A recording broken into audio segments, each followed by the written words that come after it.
Good evening and welcome to the monthly meeting of the Arlington Board of Zoning Appeals, which is also known as the BZA. My name is Charles Smith and I'm the chairman of the board. This board is made up of 5 citizens appointed by the Circuit Court. In addition to myself, we have Judy Freshman to my immediate left, Enta Malice, vice chair, to my immediate right, Peter Owen to my far left, and Paul Melnick, who is absent tonight, would sit to my far right. Also present is our professional staff, including Stephen Rissy to my extreme left, who is the coordinator for the BZA and serves as its secretary, Mark Hamela, who is present with us. We also have Pamela Banner, administrative specialist, to my far right, and Jaquay McNeil, administrative technician, also to my extreme far right. Looking around for any other staff. I'm sorry, Blake Bowen, who is seated in the shadows over there. Let's see here. Thank you all for being here, and I want to extend you a warm welcome. To avoid disruptions, I'd ask that you turn your cell phones or pagers off or put them in a silent mode. On the front table are copies of the staff reports for the cases that are before us tonight. There's one copy for each case. If you've not had an opportunity to look at the staff report, I take that opportunity right now and take a look at it and then return it to the table so anyone else who might have an interest in looking at it could do so. This board's powers are prescribed by law in the Code of Virginia. They're set out in further detail in the county zoning ordinance, which is adopted by the county board. This board does not have the power, however, to rezone property or to amend the regulations that are set forth in the county code. That authority rests entirely with and exclusively with the county board. Now, what we do have the power to do is 3 things. 1, we can approve use permits that allow modifications of placement requirements for structures on 1- and 2-family lots where there's no option in the zoning ordinance to allow such modifications. 2, we can grant variances from specific requirements of the zoning ordinance. And 3, we can decide appeals of decisions of the zoning administrator. Now, when approving use permits, the Board of Zoning Appeals may impose conditions that we deem necessary and in the public interest, including limiting the duration of the use permit. And in order to approve a use permit, the law requires that this board find that the proposal meet conditions and that the use permit will not adversely affect the health or safety of persons residing in the neighborhood, will not be detrimental to the public welfare or injurious to property or improvements in the neighborhood, and 3, will not be in conflict with the purposes of the master plans and land use and zoning related policies of the county.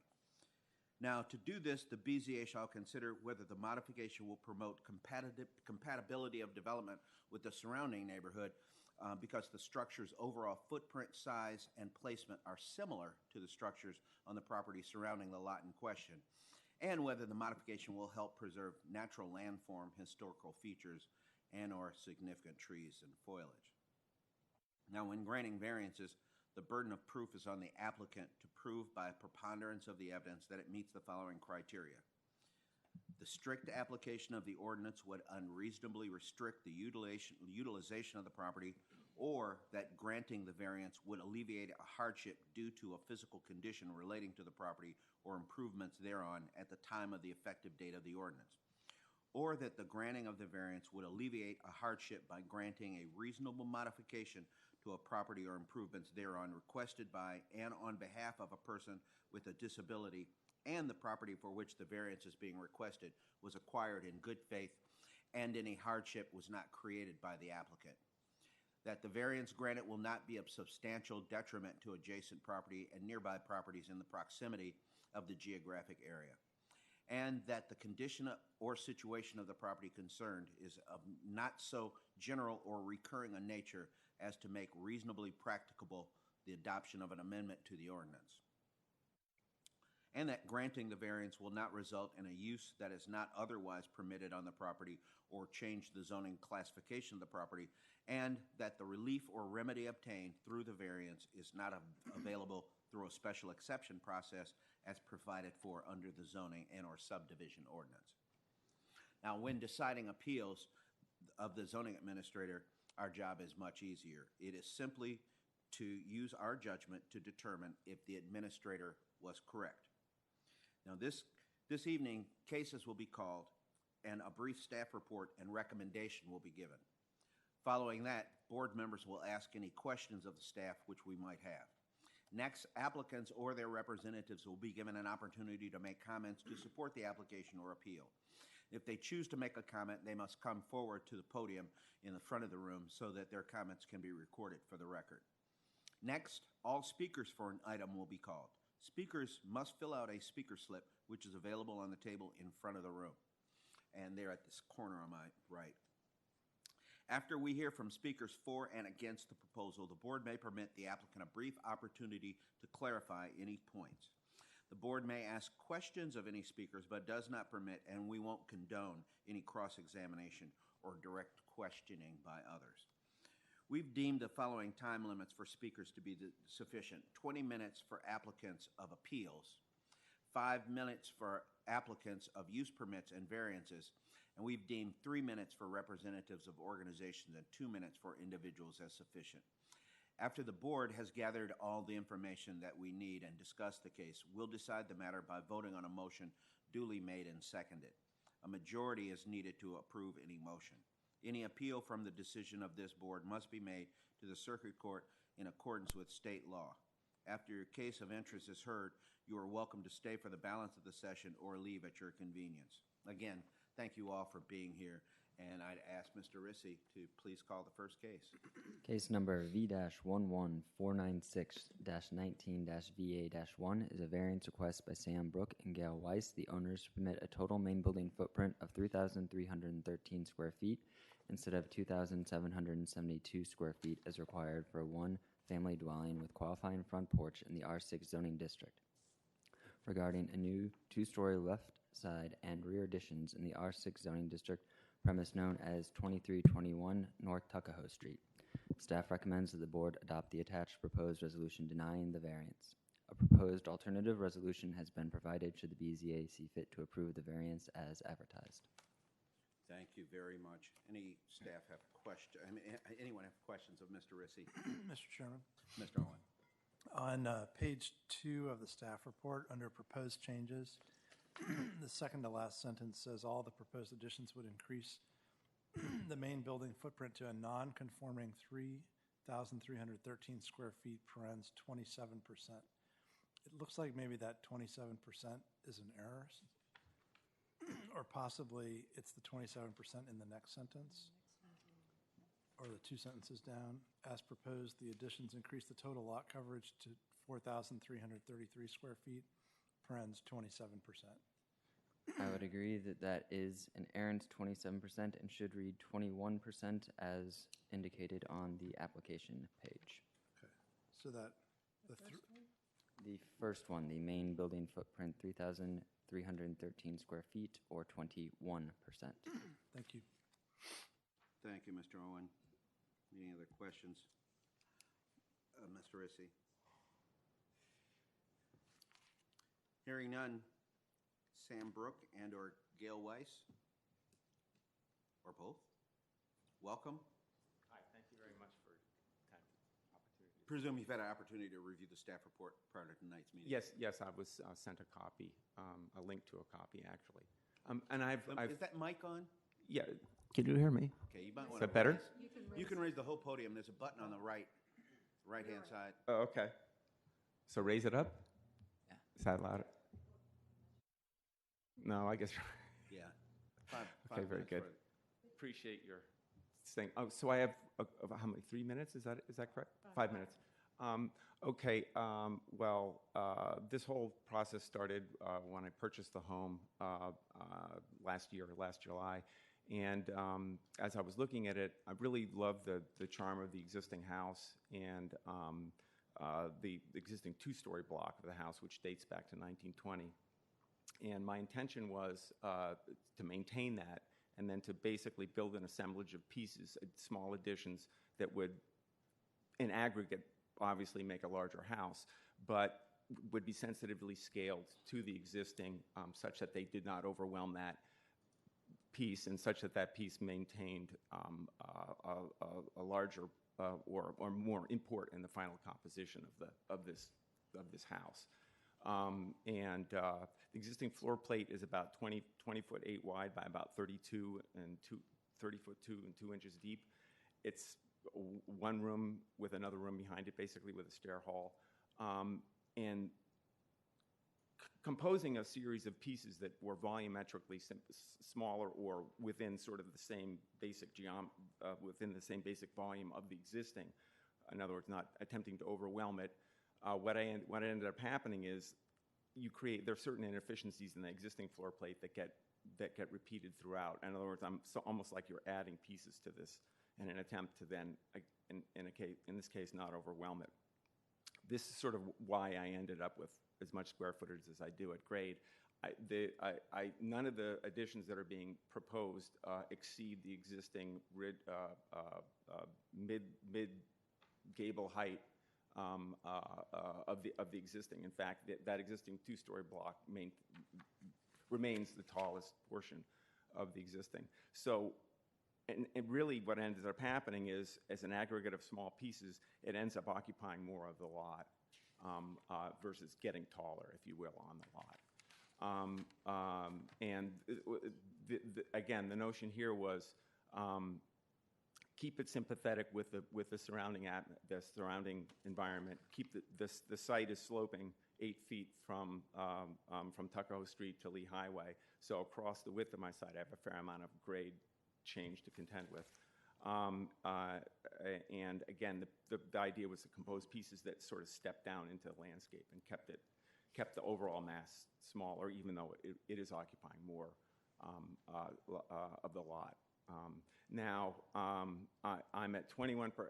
The proposed would be 21% lot coverage with the house alone. House with drive would be 27%, as Steve had indicated in his introductory statement.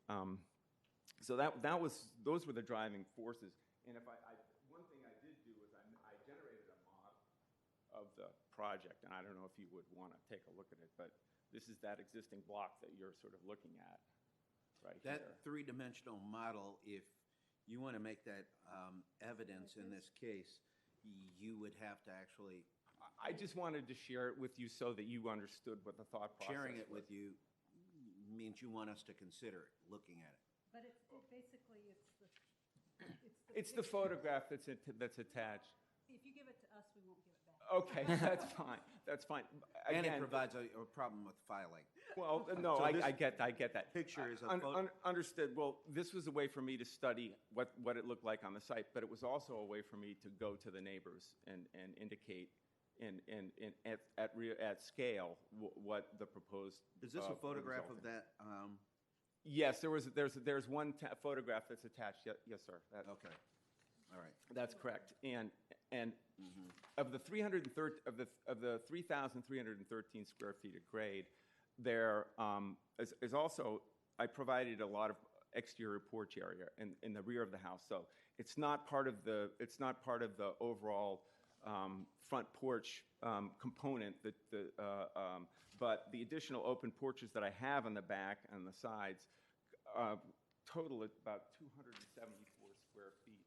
So, obviously that would, that's not occupiable. It's occupiable space, but it's not occupiable space. And again, the overall overarching notion was to find a way to sort of step the building down in the landscape so that it had, a mass and that was appropriate for the site and that would be agreeable to the neighbors in terms of their overall thinking about and looking at the project.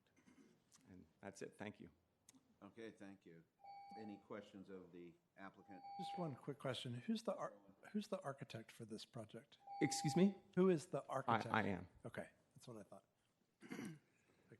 I recognize the architectural handwriting. And the language. Any other questions of the applicant? Ms. Malice. I'll jump in. When we have a variance request, it has a very high standard. And I think you're aware that staff has recommended denial. Understood. I take it that your primary justification is the preservation of the existing building. Correct. Okay, good. Just ask staff a question on that one. Did you consider that in your decision? I don't believe it factored into any of the criteria. I will say that we looked at the criteria of whether the property or improvements thereon caused the need for the variance, and I would say that our assessment was trying to preserve it is maybe noble, but it doesn't cause a need or hardship of the property. But we have in the past granted variances for historic preservation.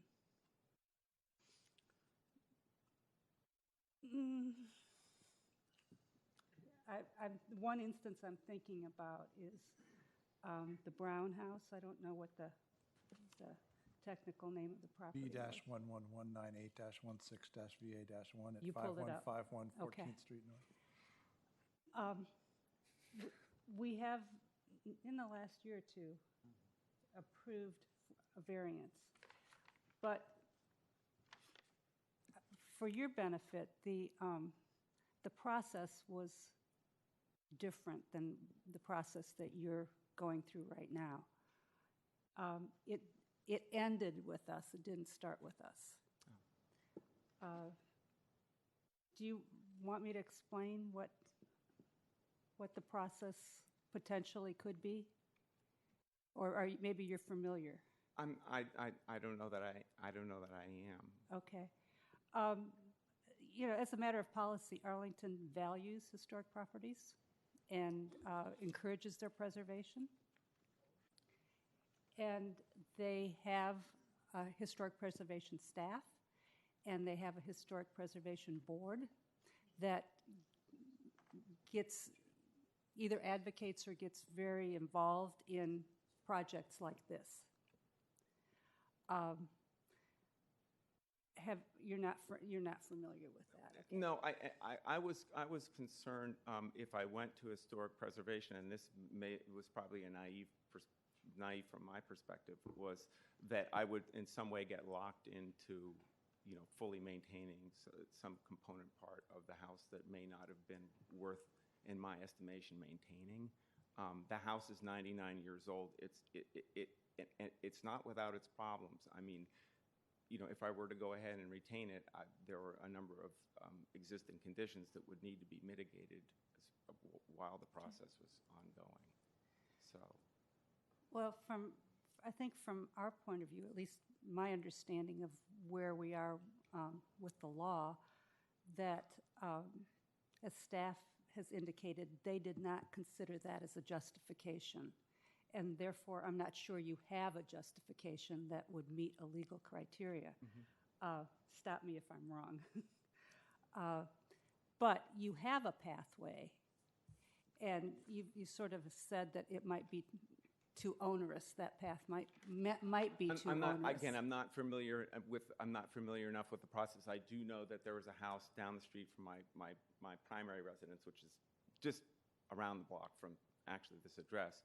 That was the designated was given a historic designation, and I know the owners, and they feel some certain constraints about Sure. not being able to do certain things, so that going forward, that was a concern that I had, and it may have been naive on my part not to have explored that option, but I didn't really believe it was an option for me. Okay, I'm going to yield for now and see what my colleagues feel about this. Thank you. Ms. Freshman. I think what we're getting at is the fact that old isn't necessarily historic. We do have properties that come before us that were built in the 20s and 30s. And usually they're here because they predate a zoning ordinance, so they have some problem with setbacks or streets and whatever. And so I think Ms. Malice's point is that if your goal is to protect the house or preserve the house, which it appears to be, then you do have the option to go for historic preservation. And yes, it has limitations, but it may be the way for you to get close to what you're thinking about anyway. Mr. Chairman, Mr. Owen? I'm of a similar mind. In the classic hardship variance is one in which you have some aspect of the geography of the land. You got a giant boulder in the middle and you can't move it, so you have to build around it.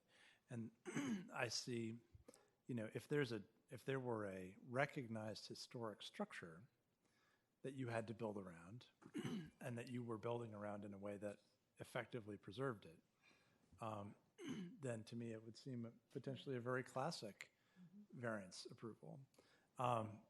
But it's HALRB, the Historic Affairs and Landmark Review Board, that has the expertise to determine, one, is this something that they deem worth preserving?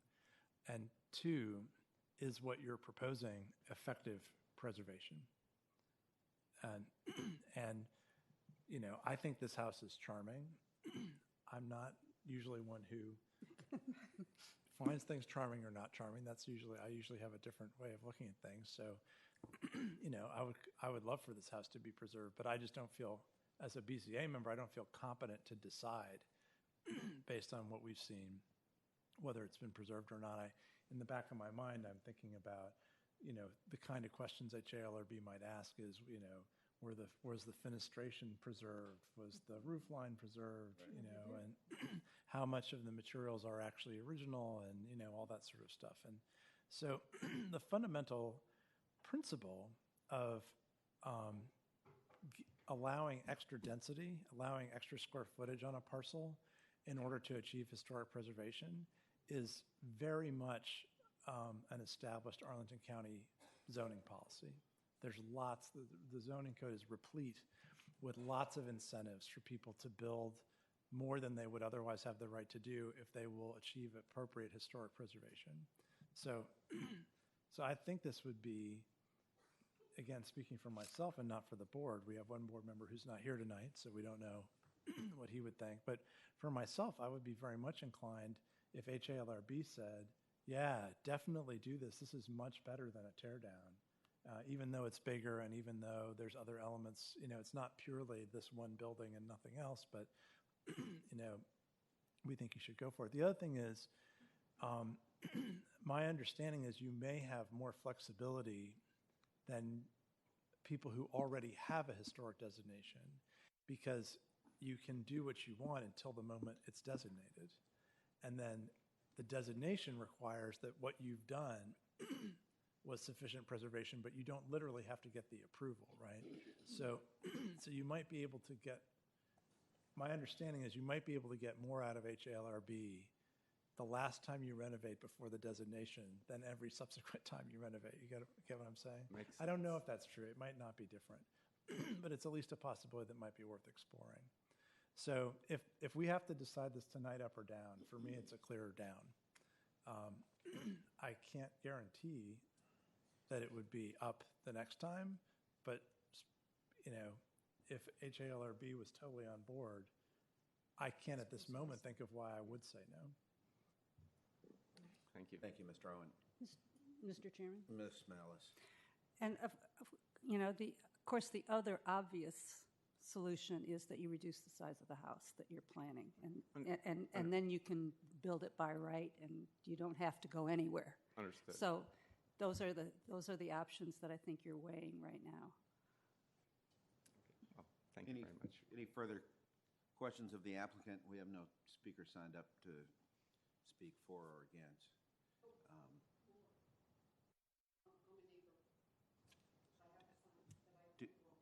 We don't have a speaker slip from you, so speaker slips are required before the item is called.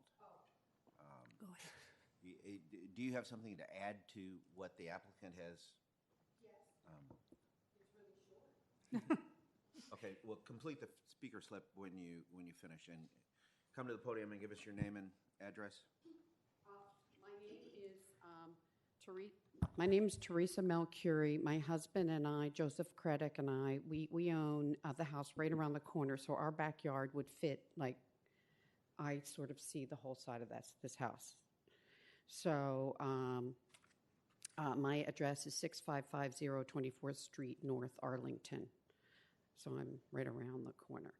And this property is, well, we like this property. We think it's very beautiful, but it's also sort of an unusual lot. It's kind of a big lot, but it's on a slide going down. And we are aware of his property that he redid, and we are all very taken with the fact that he kept similar elements of this, cottage style to what is a very nondescript property. I do some tax work, and I do some tax work in historic preservation, and this is kind of like a plain cottage sort of looking thing. And he kept all that stuff, but still made it something that, that everybody wants to go in and everyone wants to move into his house.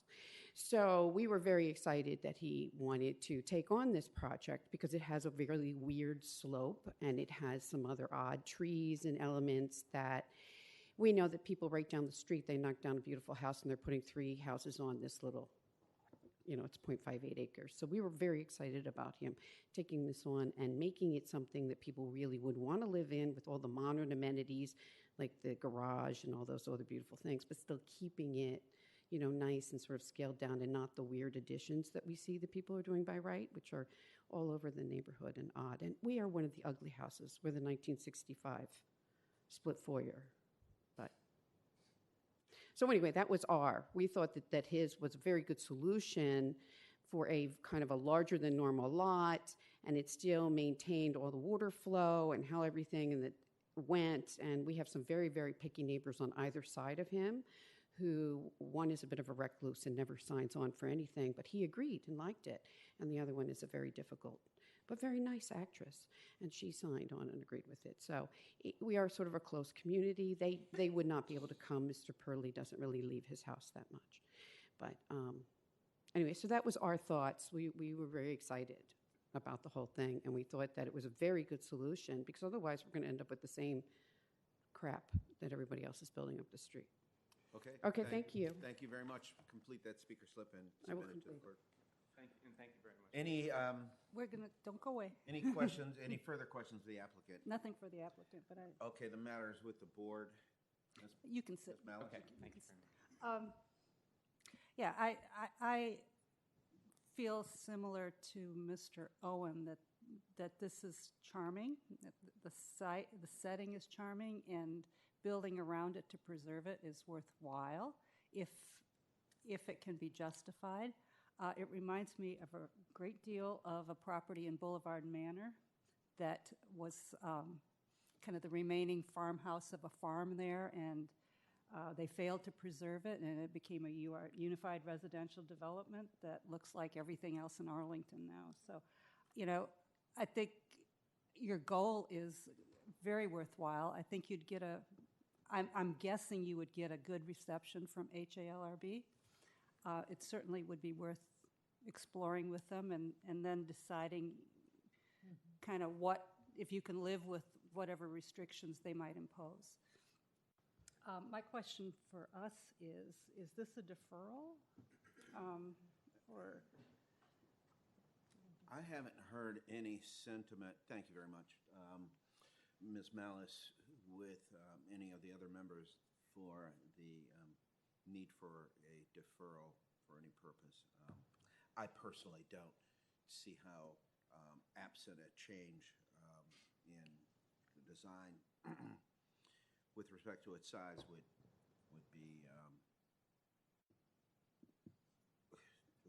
make any significant change. It would have to be months if the Yeah. goal was to go to HALRB and start that process. I mean, I'm just we sympathetic to- typically only defer for a month or two in order to address specific problems or have a meeting of the neighbors or something like that. So it strikes me that process could be fairly lengthy. It might work out well, and then in which case you could come back.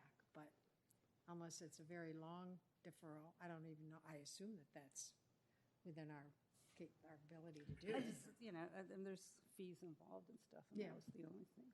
Yeah, I mean, I think if the applicant were, sorry, Mr. Chairman, if the applicant were eager to explore an HALRB process, I would be very open to giving yes, till February or 6 months or something like that to explore that so that at least if the applicant wants to come back at the end for the variance, they don't have to repay the application fee here.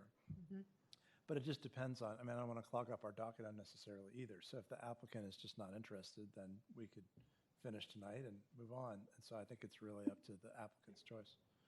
Come to the, would address your remarks to the Usurp the into the podium record. here. Go ahead.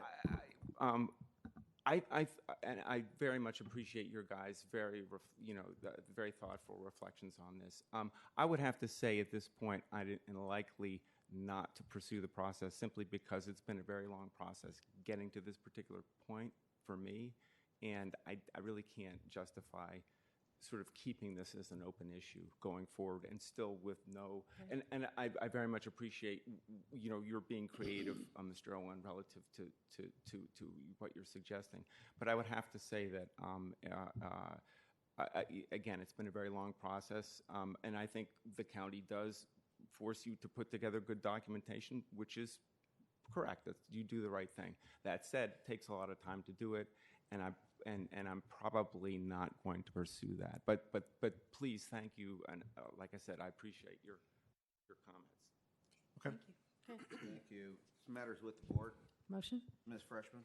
I move the Board of Zoning Appeals adopt the attached proposed resolution denying variance V-11496-19-VA1. Second. It's been moved and seconded to approve a motion denying the variance request. Any further discussion? Hearing none. All in favor of the motion signify by saying aye. Aye. Aye. All opposed? The ayes have it, and your variance request was denied. Mr. Rissy, please call the next case.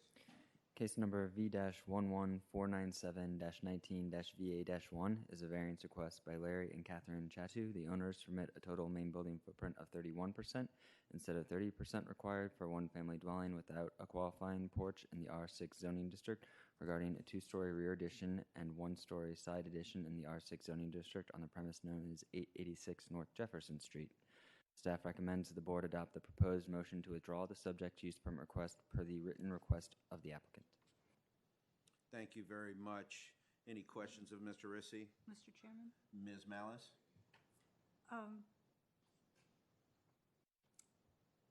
This is a variance request that's being withdrawn. Correct. And I just noticed that the recommendation is to withdraw the use permit. There is an associated use permit, but you don't mean to No, withdraw. this is to withdraw the variance. Just to withdraw the variance. Thank you, Ms. Malice. Per the proposed motion, it is to withdraw the proposed case. Any further questions of staff? Hearing none, I'd be happy to entertain a motion. Ms. Freshman?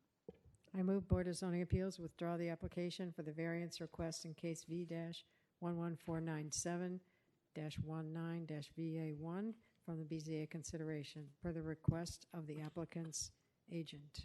Second. It's been moved by Ms. Freshman, seconded by Ms. Malice to accept the withdrawal of the subject property. All in favor of the motion signify by saying aye. Aye. Aye. All opposed? The ayes have it. That matter is withdrawn. Now, Next case. next case.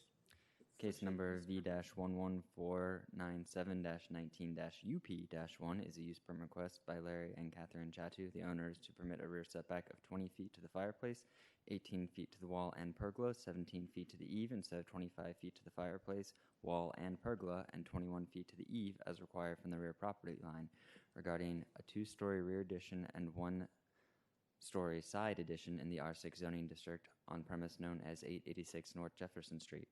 Staff recommends the board adopt the attached proposed resolution granting the use permit request except for the 18-foot rear setback to the pergola with conditions.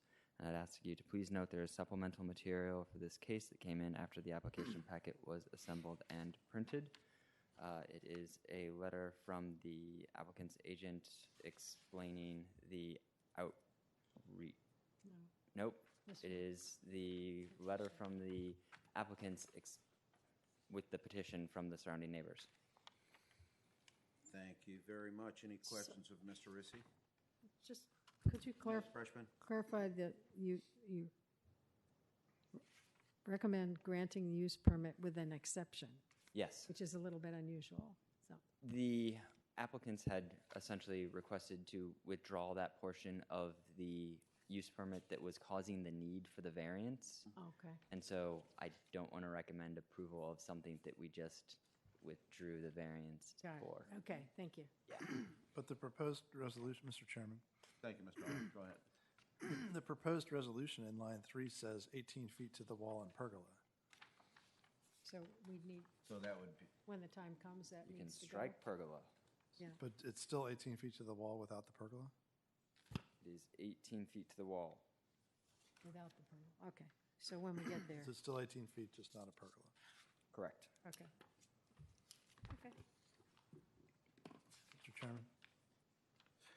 Mr. Owen? Oh, I'm sorry. sorry. If I may clarify, in the third line of the proposed resolution, I gave only what was advertised for the case. So I didn't want to make any amendments to what had been legally advertised for the case. That is why I did not strike that there. The case was still advertised requesting approval for this pergola. It is only since they made the advertisement that they have requested to withdraw the pergola. So I did opt to leave it purposely in that third line and then added some language in the first condition saying that we're not approving the pergola. Okay, good. So it remains as written.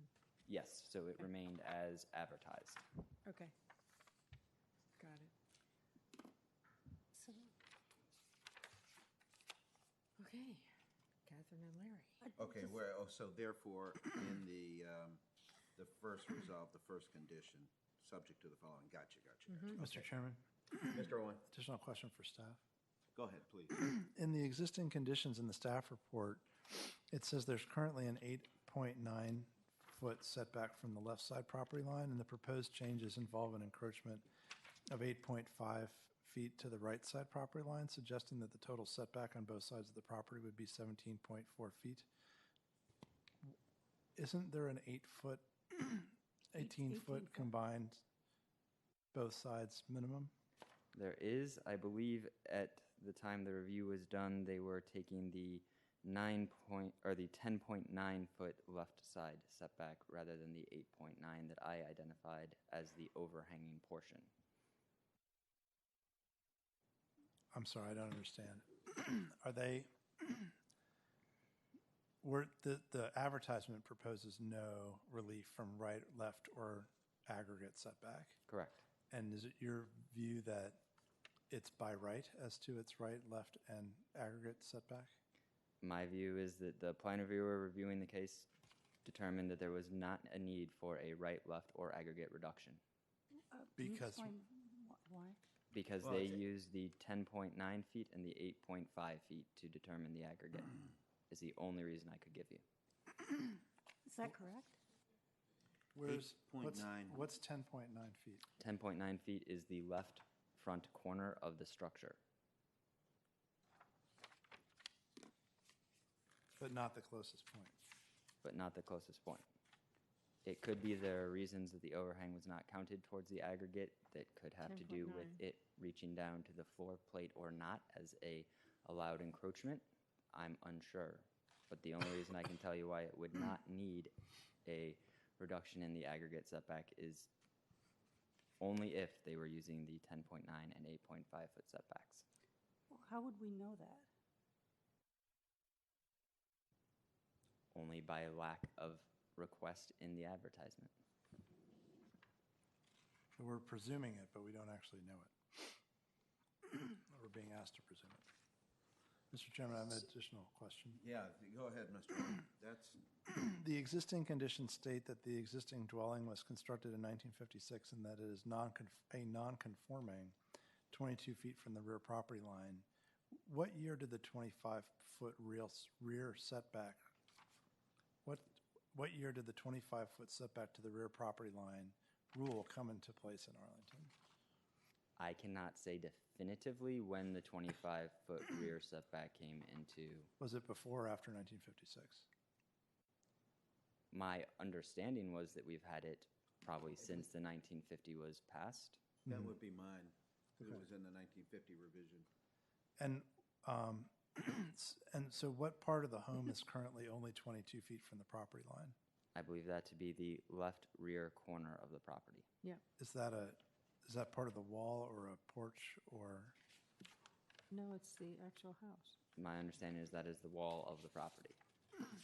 So that's where I got confused because the proposal is for 18 feet, only 4 feet more, but the room, albeit on an angle, is 11 feet deep. So I don't understand how you add 11 feet to the back of the house, but only go from a 22-foot encroachment to an 18-foot encroachment. I can say that math certainly doesn't add up. Okay. Well, we will have the applicant's What's the date on the representative here survey? to address that. Survey's 2011? Yes. Ding, ding, ding.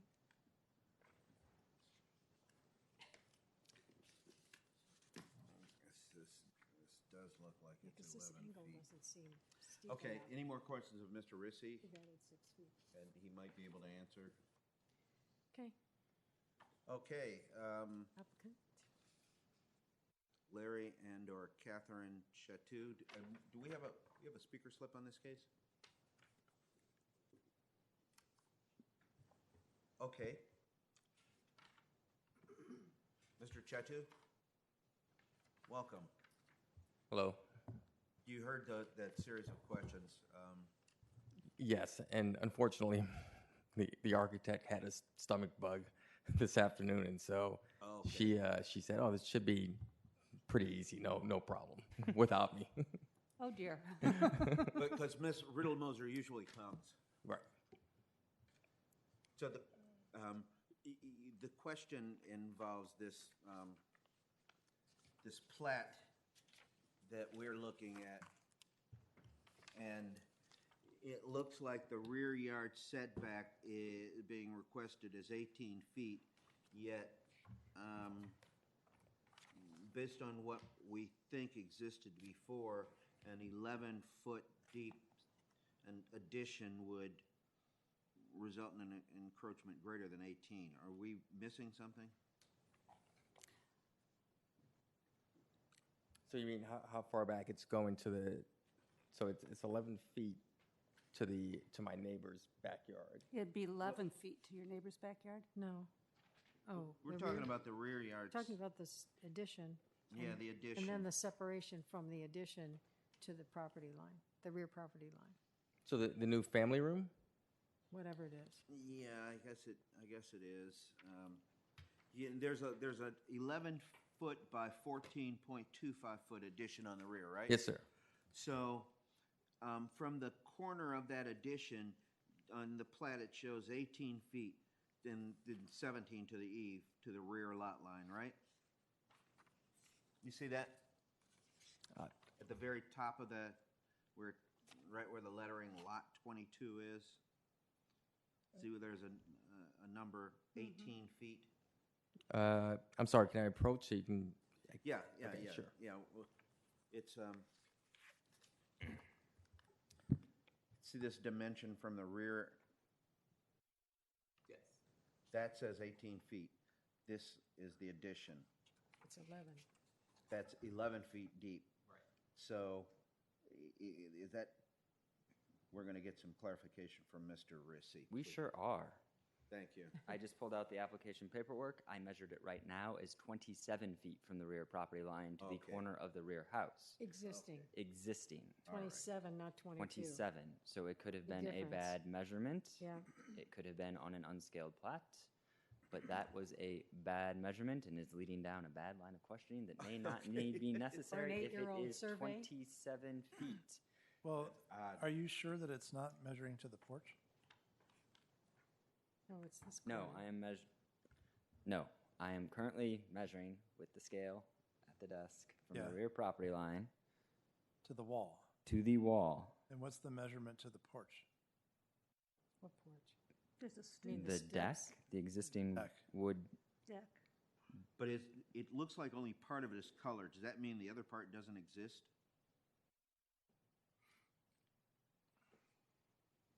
See, on the top of that plat, there's a, we have some photographs. Oh, well, it does exist because we're looking at a picture of it now. Mm-hmm. I would say 23 feet to the existing deck. So it's measured from the wall, not that stairway from the deck. So was that deck built before the 25-foot setback was established? Probably not. Well, the 25-foot setback wouldn't apply to a deck. Decks of more than 8 inches above grade are given a 4-foot encroachment allowance and are allowed to be 21 feet from the rear property line. Okay. So that's where it is. So I see. Mm-hmm. So the staff report that existing condition is 22, a non-conforming 22 feet away is incorrect. Correct. And now you're saying it's 27 feet away. I would say the wall is 27 feet, the deck is 23. But the request is still 18 feet, right? Okay, but that makes sense. A reduction of 18 feet is still correct. Correct. Okay. That makes sense. That was painful. 11 and 27 is, Doesn't add up. yeah. That doesn't add up, 11 minus 27 is the 18. but it's not. That's My 9. scale. It's 60. Yeah, 16. It's not. But then it's 18. the, yeah. It's not 18. Wouldn't it be 16? Yeah, it would be 16. So if that addition is 11 feet deep, and from the wall to the rear lot line is 27 feet, you're talking about 16. a difference of 16, not 18. And, However, the dwelling is sloping away. It's not the straight. It's not parallel to the property, rear property line. True, but so what do you take, the average? And I am using a scale on a plat, and I don't have an exact measurement. I am approximating 27 feet. It could be But that's 27 still, and a half, it if could be you're, 28. so where are we measuring to get the 11 feet? The nearest point to the rear lot line? 11 feet? No. The 11-foot addition. Are we measuring to that corner that's closest to the rear? Yes, where they have indicated the 18 feet, 17 feet The to left eve hand, at the so- closest corner, yes. So is that where it's going to be? Would that be 16 feet instead of 18? tell you at that point, Yeah, from which we subtract 11 feet. Right. Try to look at the actual setback. Because it's not 18, probably. Yeah, because the 27 to the wall would have to be taken from the same, that measurement would have to be taken, the rear lot line would have to be taken from the same spot. It looks like 18 feet on the scale. Yeah. Yeah. So it's 20, so. It's not we're thinking 27. At that point. where did you get 27 then? 29. From 27 from the rear property line to at which point? the closest, The upper left, Upper left? yes. 27. That's 27. So that means that where we're measuring is 29, roughly. Right? 11 and 18? Which makes sense because the. 29 and a half, maybe even below closer the to 30. house. Yeah, 29 would make it 18, yeah. right. It would have been nice if those dimensions were noted. So,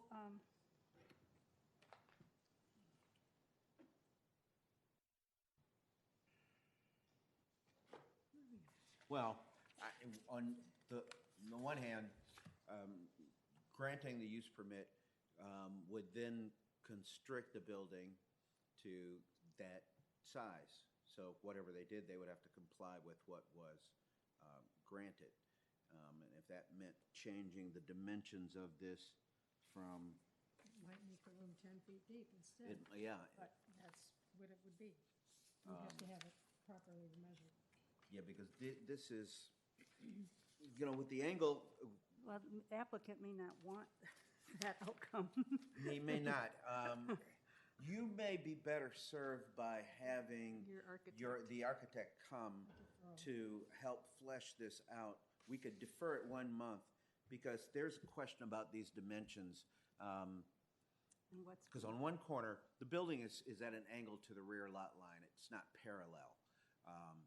And on one corner, we are told that there is a rear setback of 27 feet, and where the addition is, we don't really know. The rear lot line might be at the wall 29 feet, and thus 11 feet is the 18, gives you the 18, but it might only be 28 and a half feet, thus you're at 17 and a half. So I would, it's up to you. We could take the matter, and with the possibility that you're granted a use permit for an 18-foot rear lot line that Makes your addition smaller than you expected. or wait a month, have Ms. Riddle-Moser come and help us understand what these dimensions are, and perhaps provide an updated plat with those dimensions marked.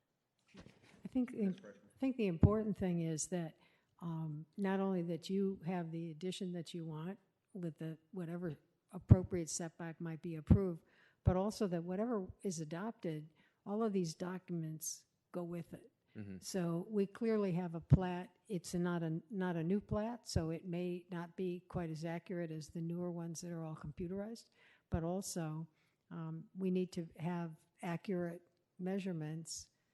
It's in your best interest as well, so that the document that goes with the approval, if it's approved, accurately reflects the property and the dimensions of what it is you're trying to accomplish. Okay. So you can do all that mechanical stuff and come back on that. I would also like to, Malice? sorry, would also like to get clarification on the aggregate side setbacks, and where we're measuring from, and are we in the right ballpark? Mr. Chairman, Mr. Owen. How much time is left to adjust the advertisement for the November meeting? We still have time to do a legal advertisement. The second run has to be 2 weeks ahead of the hearing, so there's still time to do 2 subsequent runs. So if it turns out that they need actually 17 feet or something, yes, we can or make needs changes. to ask for side yard adjustment, that's still time. Yeah, I will work with them to revise it before Monday. We'll run it Monday so that it runs in next Wednesday's paper.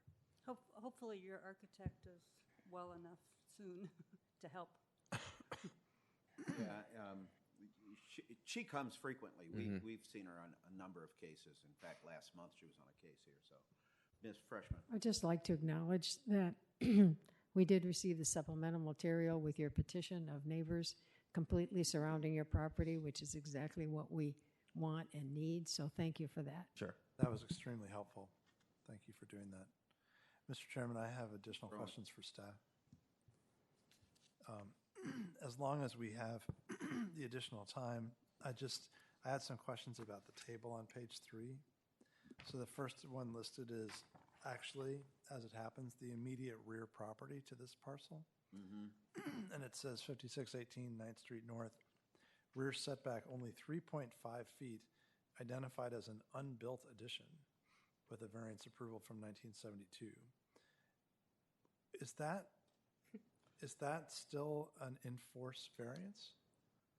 Well, did they start? You're saying unbuilt, so they were granted a variance but didn't. They were build it? granted a variance. I don't see an addition there currently. I can't say whether it was vested, built, and torn down subsequent, or whether it was never vested or built. Okay. So I'm not sure if it doesn't exist, if it's cognizable for our Your rear purposes.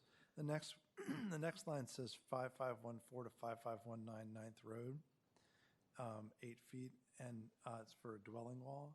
and I could not readily identify on the tax map what parcels that was referring to. So we're deferring this, so maybe just the next time it goes around, staff could provide us with a map that shows. That's some kind of a townhouse structure, 5514 through 19? I don't believe so. I believe it was a number of single-family residences. It seems like maybe it's up against the bike path, but I wasn't sure because it didn't match up. Okay. Similarly, 5606 8th Place North, I could not identify where it was. So if that could be clarified as well for next month, that would make it easier. Are you ready for a motion? It seems to Yeah. Anything else, Mr. Owen? No, that's it. Any other, okay. Yeah, let me ask the applicant, do you believe you would benefit by virtue of a deferral so that we could get these clarified? Sure. Again, she would have been here, but Okay. for her stomachache. So yes, if we can just defer, and we'll just be back next month. All right. I entertain a motion. Mr. Chairman, Ms. Malice? in the matter, use permit V-11497-19-UP-1, I move that the Board of Zoning Appeals defer this matter to the November meeting, November 13th. November 13th meeting. Is there a Second. second? It's been moved by Ms. Malice, seconded by Ms. Freshman to defer this matter 1 month. Mr. Chairman, Mr. Owen? my understanding is there's 3 purposes for this. One is to evaluate the side yard setbacks, one is to reevaluate the rear setback distance, and the third is to re-identify the surrounding properties for comparison. For those purposes, we are moving for deferral. Any further discussion? Hearing none, all in favor of the motion signify by saying aye. Aye. Aye. All opposed? The ayes have it. This matter is deferred for those 3. We'll come back with Ms. Riddle-Moser ideally and some answers to those questions. Sure. Okay. Thank you. Thank you. Please call the next case. Case number V-11498-19-UP-1 is a use permit request by Robert Muner, the owner, to permit a left side setback of 6.5 feet to the wall and porch, 5.5 feet to the building eave and porch eave instead of 10 feet to the wall and porch, 6 feet to the building eave and porch eave, as required from the side property line, and to permit a right side setback of 8.2 feet to the wall instead of 10 feet as required from the side property line, and to permit an aggregate side setback of 14.7 feet instead of 18 feet as required regarding a 3-story left side and rear addition and new front porch in the R6 zoning district on the premise known as 743 North Albemarle Street. Staff recommends that the board adopt the attached proposed resolution granting the use permit request with conditions. Thank you very much. Questions of Mr. Rissy?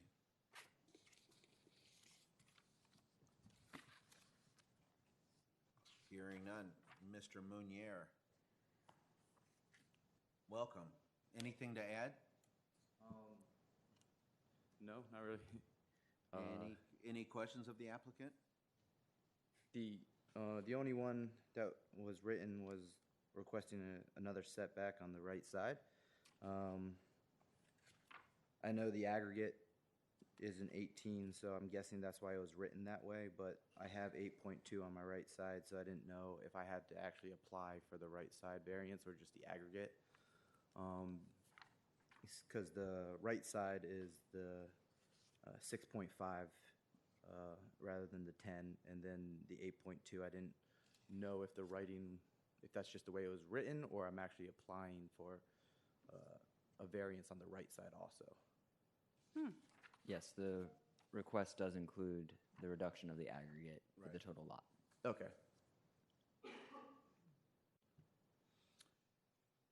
Any questions of the applicant? If not, this matters with the board. I'd be happy to take a motion. Mr. Owen. I move that in case V-11498-19-UP-1, that the Board of Zoning Appeals adopt the attached proposed resolution granting the use permit request with conditions. Is there a second? Second. Thank you. It's been moved by Mr. Owen, seconded by Ms. Freshman to grant the use permit in the subject case. Any further discussion? Hearing none, all in favor of the motion signify by saying aye. Aye. Aye. All opposed? The ayes have it, the matter is granted. Thank you. Thank you very much. Please call the next case. Case number V-11499-19-UP-1 is a use permit request by Adam Day and Melanie Wincoop. The owner is to permit a right side setback of 6.3 feet to the wall instead of 8 feet is required from the right side property line regarding two-story side and rear additions on a corner lot in the R6 zoning district on premise known as 4034 21st Street North. Staff recommends the board adopt the attached proposed resolution granting the use permit request with conditions. And I'd like you to please note there is supplemental material for this case that came in after the application packet was assembled and printed, and it is the email from the applicant's agent explaining their outreach. Okay, yes, I'm looking at it. Thank you very much. Questions of Mr. Rissy? If not, Adam Day and or Melanie Wincoop.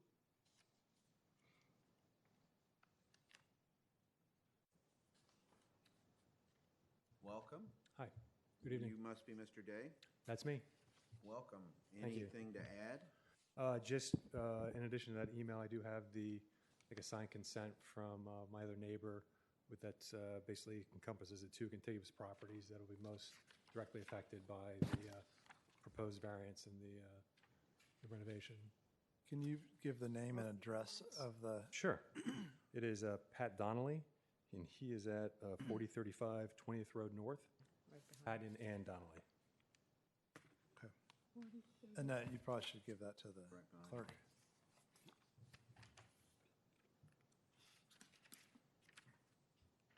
That's a letter of support. 4035.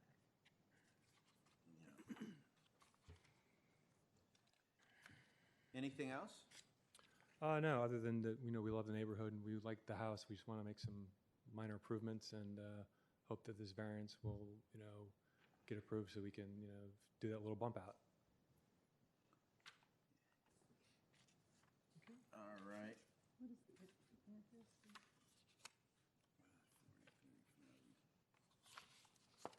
4035 20th.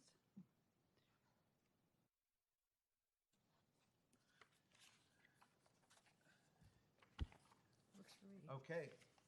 If there are no further questions of the applicant or staff, I'd be happy to take a motion. Mr. Chairman, Ms. Freshman? I move the Board of Zoning Appeals approve the attached proposed resolution approving the use permit V-11499-19-UP1, subject to the conditions listed. Is there a second?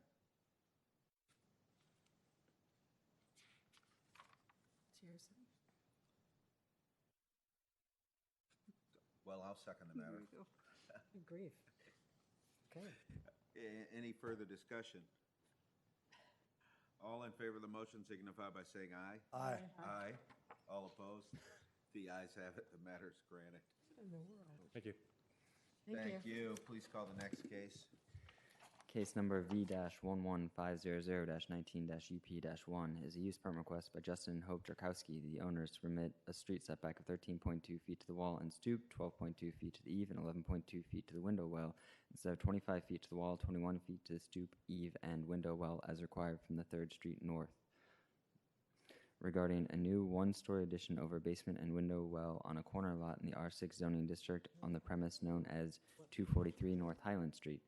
Staff recommends the board adopt the attached proposed resolution granting the use permit request with conditions. Thank you very much. This is merely rebuilding what's underneath. It's hard to understand. This was the one that did it.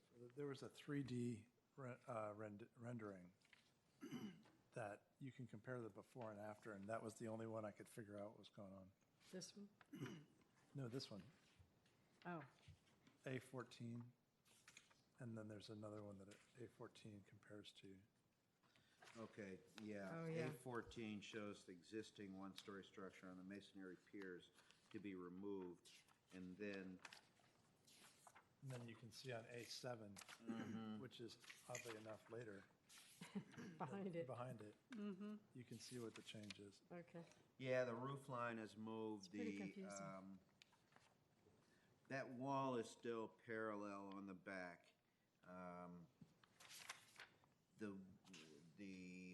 Or I guess that's, I don't know, the side, this is a U-shaped structure. It's like an octagon almost. But yeah, it's almost a 1, 2, 3, 4. It's a pentagon, really, almost, or almost.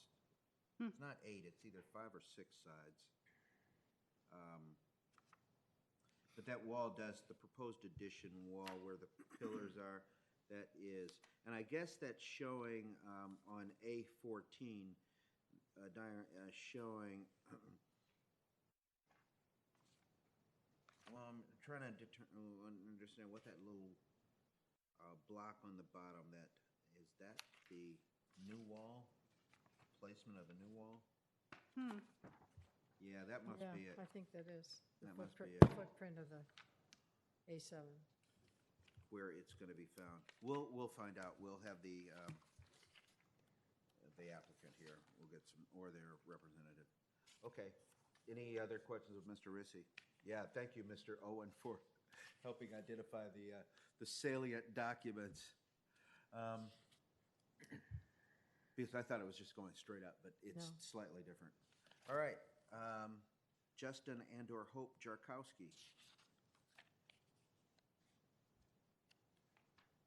Welcome, Justin. Thank you. I'm actually Mark Cerny. I'm the architect I'm on the sorry. project. You are? Mark Cerny, Okay. the architect. Phil, and agent. you're, let's see, we have you, you have permission to speak on behalf of the applicant. Let's see, Yes. Mark Cerny, architect. Okay. At the conclusion, fill out a speaker slip for us, would you? Thank you. You heard that question. We were looking at trying to determine exactly, whether it went straight up or not. It doesn't go straight up, actually. It's slightly, there's a new, I don't know what to call that wall, whether it's a side yard or, I guess it is a side yard on A14. Yeah, if I can clarify, the existing porch that's there is parallel to the existing house. What we're doing is keeping the corner point, but having the new wall be parallel to 3rd Street instead, so that's the difference. So we're trying to keep it as compatible as possible with the existing house, but to make it large enough so that there can be an entrance and a mudroom off the driveway of the house. That's the reason for it. Okay. That was helpful. Yep. Anything else you want to add? Thank you, Mr. Rissy and his staff, for putting the report together. We agree with the report and the conditions. Good, bless you. Thank you. Any other questions of the applicant? Oh. Good to I'd be go. happy to take a motion. Mr. Owen? Mr. Chairman, in case V-11500-19-EP-1, I move that the Board of Zoning Appeals adopt the attached proposed resolution granting the use permit request with conditions. Is there a second? It's been moved by Mr. Owen, seconded by Ms. Malice to grant the subject use permit.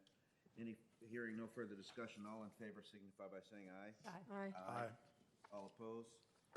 Hearing none, the ayes have it. The matter is granted. Thank you very much. Thank you. Thank you.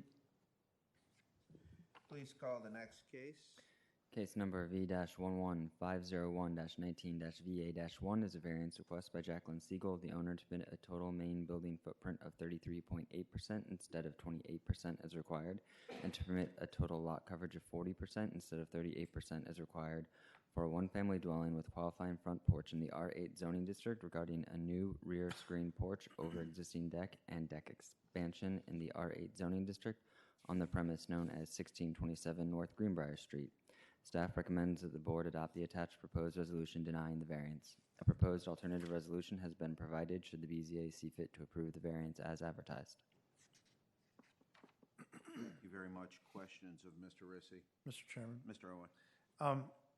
if the applicants build the retaining wall that was part of the original design, can some or all of the need for this variance be eliminated and this project be done by right? Some of what they are requesting may be able to be built by right, but it would be a very small amount. I have to go back and familiarize myself with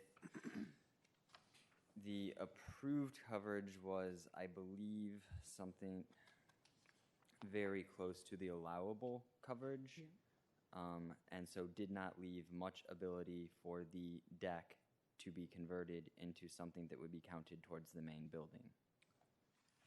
So my understanding, or my recollection, but I read this a couple of days ago, was that the deck's dimensions were the same as what was approved in the building permit, but that there was a missing berm that would keep the deck at a height that changed how it was counted. Correct. So the deck was approved under a building permit that assumed the deck would not be counted towards coverage. Correct. And the reason for that was that they were going to pile dirt under the deck until the height of the ground underneath the deck was high enough that the deck wasn't high enough to count. And build a retaining wall. And build a retaining Keep the wall. dirt And so in. I don't understand why they can't just build that wall now to conform utterly to the previously issued building permit. So they absolutely could add the retaining wall to build what had been approved under the previous building permit. What they could not do was then convert that deck, which would not count, into a screen porch, which would count. I see. Understood. Thank you. Okay.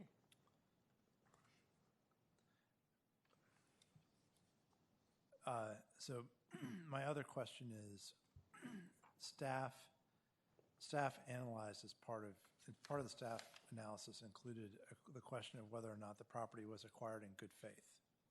Good faith doesn't mean necessarily run-of-the-mill good faith like we would use in day-to-day conversation. Good faith has a very precise legal meaning in variance law in Virginia.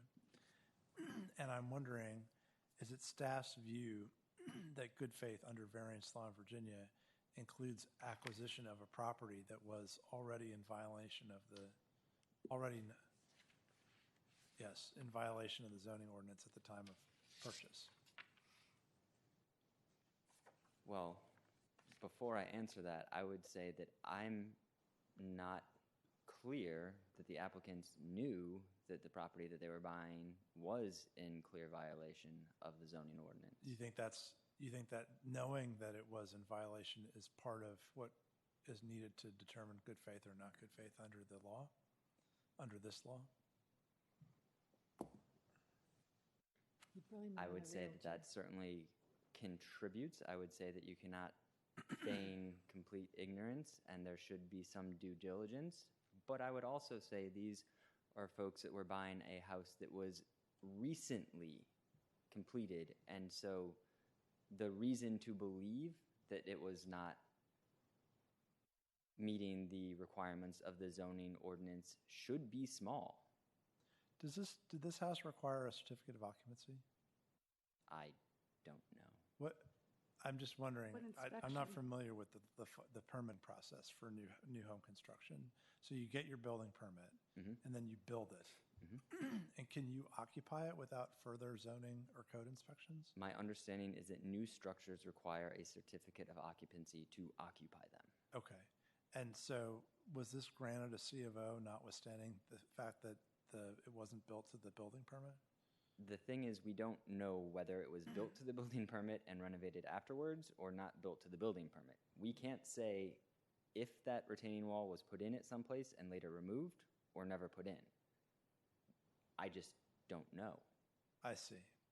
So it could have been the certificate of occupancy was validly issued because at the time that it was issued, there was a berm. It could be. I see. Okay. Thank you. Could I just follow up on that? Go ahead, Ms. Malice. So walk the timing through. You said this has been recently completed. So in what period of time would the berm or retaining wall have disappeared? So my understanding is that it was completed in 2018. So it could be that it was put in. And the property was purchased when? Oh, that's in here. November. The house was. Sorry, I need to look that up. The property was purchased in May of 2018. So I'm not sounding like a lot of time passed between the inspection and purchase. No, I bet it agreed. was never put in. I would bet it was never put in. I mean, I think it's kind of stretching to speculate that it was put in and taken out No, in that short period of They time. bought a new house, and a realtor's not going to fess up to that. They're just, they're just going to sell it. He's gone. Okay, let's go. All right, well, any further questions of the applicant? No. I mean, of the Yeah. staff? We're going to hear from Ms. Siegel, Jackie Siegel.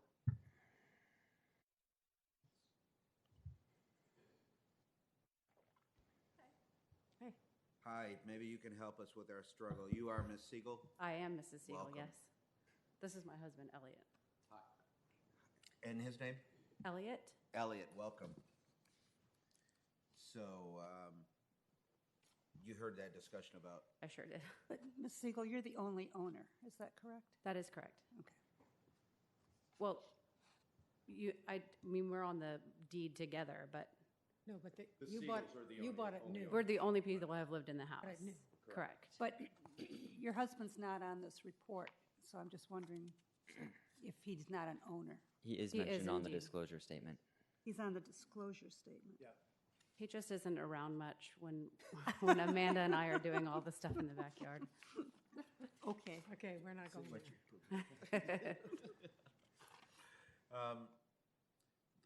the berm. Yes. You didn't remove it. I did not. It wasn't there. Was it ever there? I'm sorry? Was it ever there?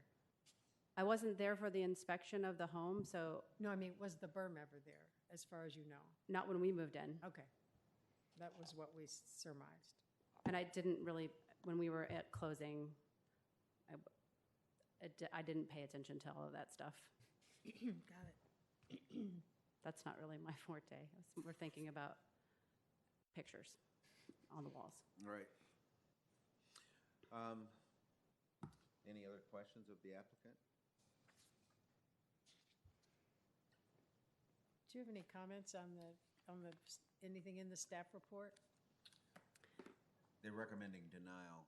I understand that. On the back deck, our adjacent neighbor in the back is the women's home. And I think that I explained that in the letter. And that we have a regulation size fence, but that home's back deck is above that fence. Just by way of grading, I guess. And so when we walk out on our back deck, they're not any further away than you guys are sitting there on their porch. And there's a new group every 6 weeks that come in. it may not be every 6 weeks, but it's a rotating group of women who are recovering from substance abuse. There's a lot of smoking that goes on the back deck. Some not in tune singing, lots of group talk, and a fair amount of cursing, and we're just trying to add a little bit more privacy by putting up some extra layer and just on that small part, and it's just on the part that's existing, and then the extension is just when you walk out the back door, there's the back deck, you walk into the fence, and then you go around to the landing on the stairs. So we were just trying to extend that part to make it a little more fluid there. Nothing doesn't change. It doesn't appear. Yeah, it doesn't appear to. In my opinion, it doesn't change in appearance-wise. It doesn't change much on the back deck.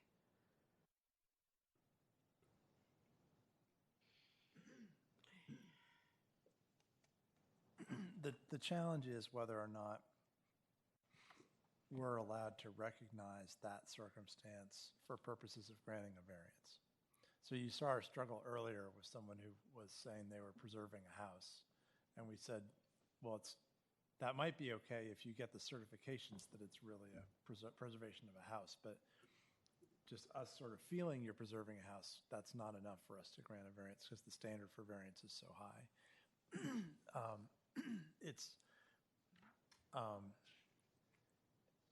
Your documentation of the current tenants of the home behind you, I think, is very persuasive, but it's not clear how we would be able to say, okay, well, these tenants behind this particular house are obnoxious. Does that mean that everybody else who can make a good claim for obnoxious rear neighbors can do the same? And I think it would be hard for us to do that. In addition, we get this pattern of brand new construction that's built out to the last square inch by the spec builder, and then doesn't have enough infrastructure on the back, doesn't have a back deck at all, or doesn't have a porch. There was one time we had an application before us where the builder had built out to the limits, including a French door that opened 8 feet above the ground, and there was no square footage left, and we were not able to grant a variance to allow them to build the stairs out the door, so they still have a door that's 8 feet above the ground, right? So we don't have as much flexibility as it might seem to do this unless we have exactly the right, I's dotted and T's crossed. So the other thing that I'm wondering about is the BZA can't grant exceptions as to height, but we can grant use permits for setback requirements. And I believe that fences may need to be different heights depending on how close to the property line they are. Am I remembering that correctly? Well, close to the street. The BZA can approve variances for height. Oh, it can. You can also approve fences either under use permit or under variance, depending on how high they're asking for. Yeah. If a fence of a height that is being requested is allowed somewhere on the property, Yeah. it's a use permit. If they're asking That's my for question, a yeah. fence that is higher than is allowed on the property, it is as a variance. Yep. So, I mean, I think So 20-foot back rear a fence? temporary high fence might be something that would be a closer match, because we can have a time-limited thing. So we could say, for the next 15 years or something, you can build a taller fence. That might be something that we could entertain. But I think for an enclosed porch, it's harder for me to make the leap to say your property is so obviously different from hundreds of other similarly situated properties that we could go to the point of, essentially almost an addition on the back. That's where I'm struggling. I think that's where we're all at. May I ask a question then? Is if this variance is denied, then does that mean the entire thing is, so if we changed it, is it the enclosed portion, or can you just put a roof? Can we just put a roof over it? And then is the denial for the whole thing, or can we get the little square that comes out of the door? Or I just don't understand how the process Do works. less than was requested. Well, one of the things is you can get under the, you can get to 38%, and that would, however you might configure it.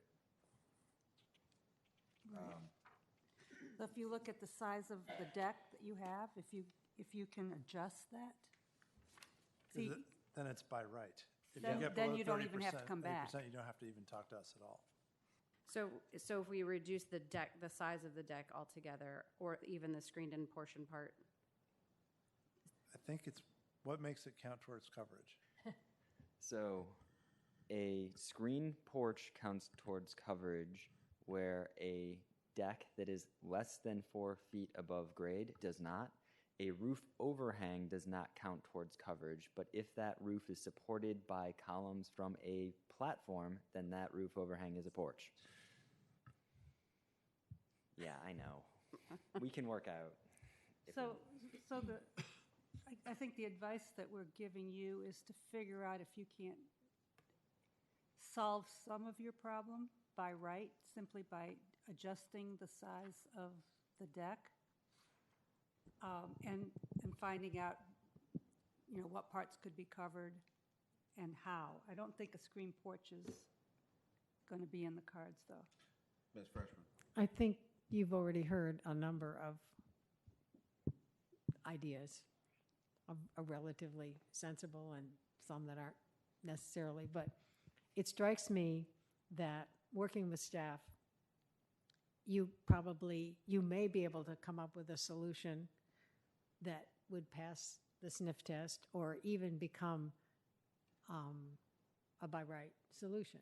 I don't know what that is, but it makes sense for me that we give you a deferral, which you may not need. But Yeah. rather than deny it is to say, let's defer for a month or two or whatever, and everybody get together and try to, with an architect and staff and everybody else, and say, understanding your rear neighbor issue and a fence being one option, and others, building the berm underneath there that was never built, which is causing heartburn. That's what I would do. I would suggest deferring and getting a lot of good minds together to try to figure out how to accomplish your goal that may not be exactly what you started out asking for, but might give you the privacy and the access off the back that you would like. If you're agreeable to that. But before that, let's hear from they did have Ms. McNiff, their designer, Oh. signed up to speak. You didn't need, Ms. Siegel, you didn't need to fill out a slip, that's fine, but Okay. I do want to, given her presence tonight and Good. the issues that we've brought up, perhaps your input would be valuable right now.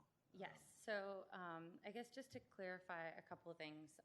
So when we first started on the project, we received a plat that was, approved through Arlington County and given to them after completion of the house.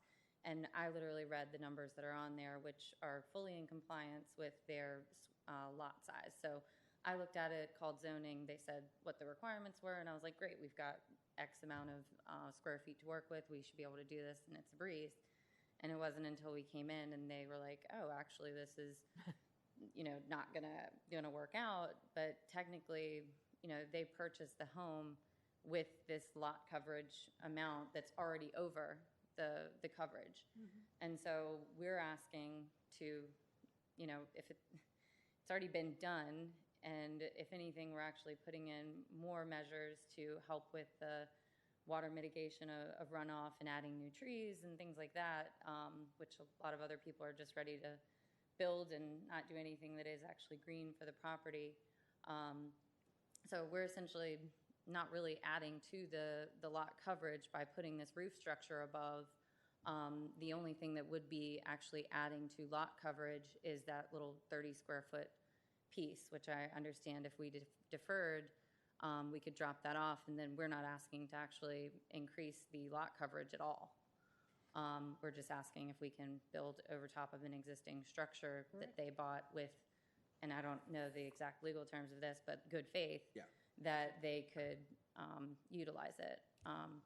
And I guess also one thing we ran into is that it is an undersized lot, so it's only 7,150 square feet instead of 8,000.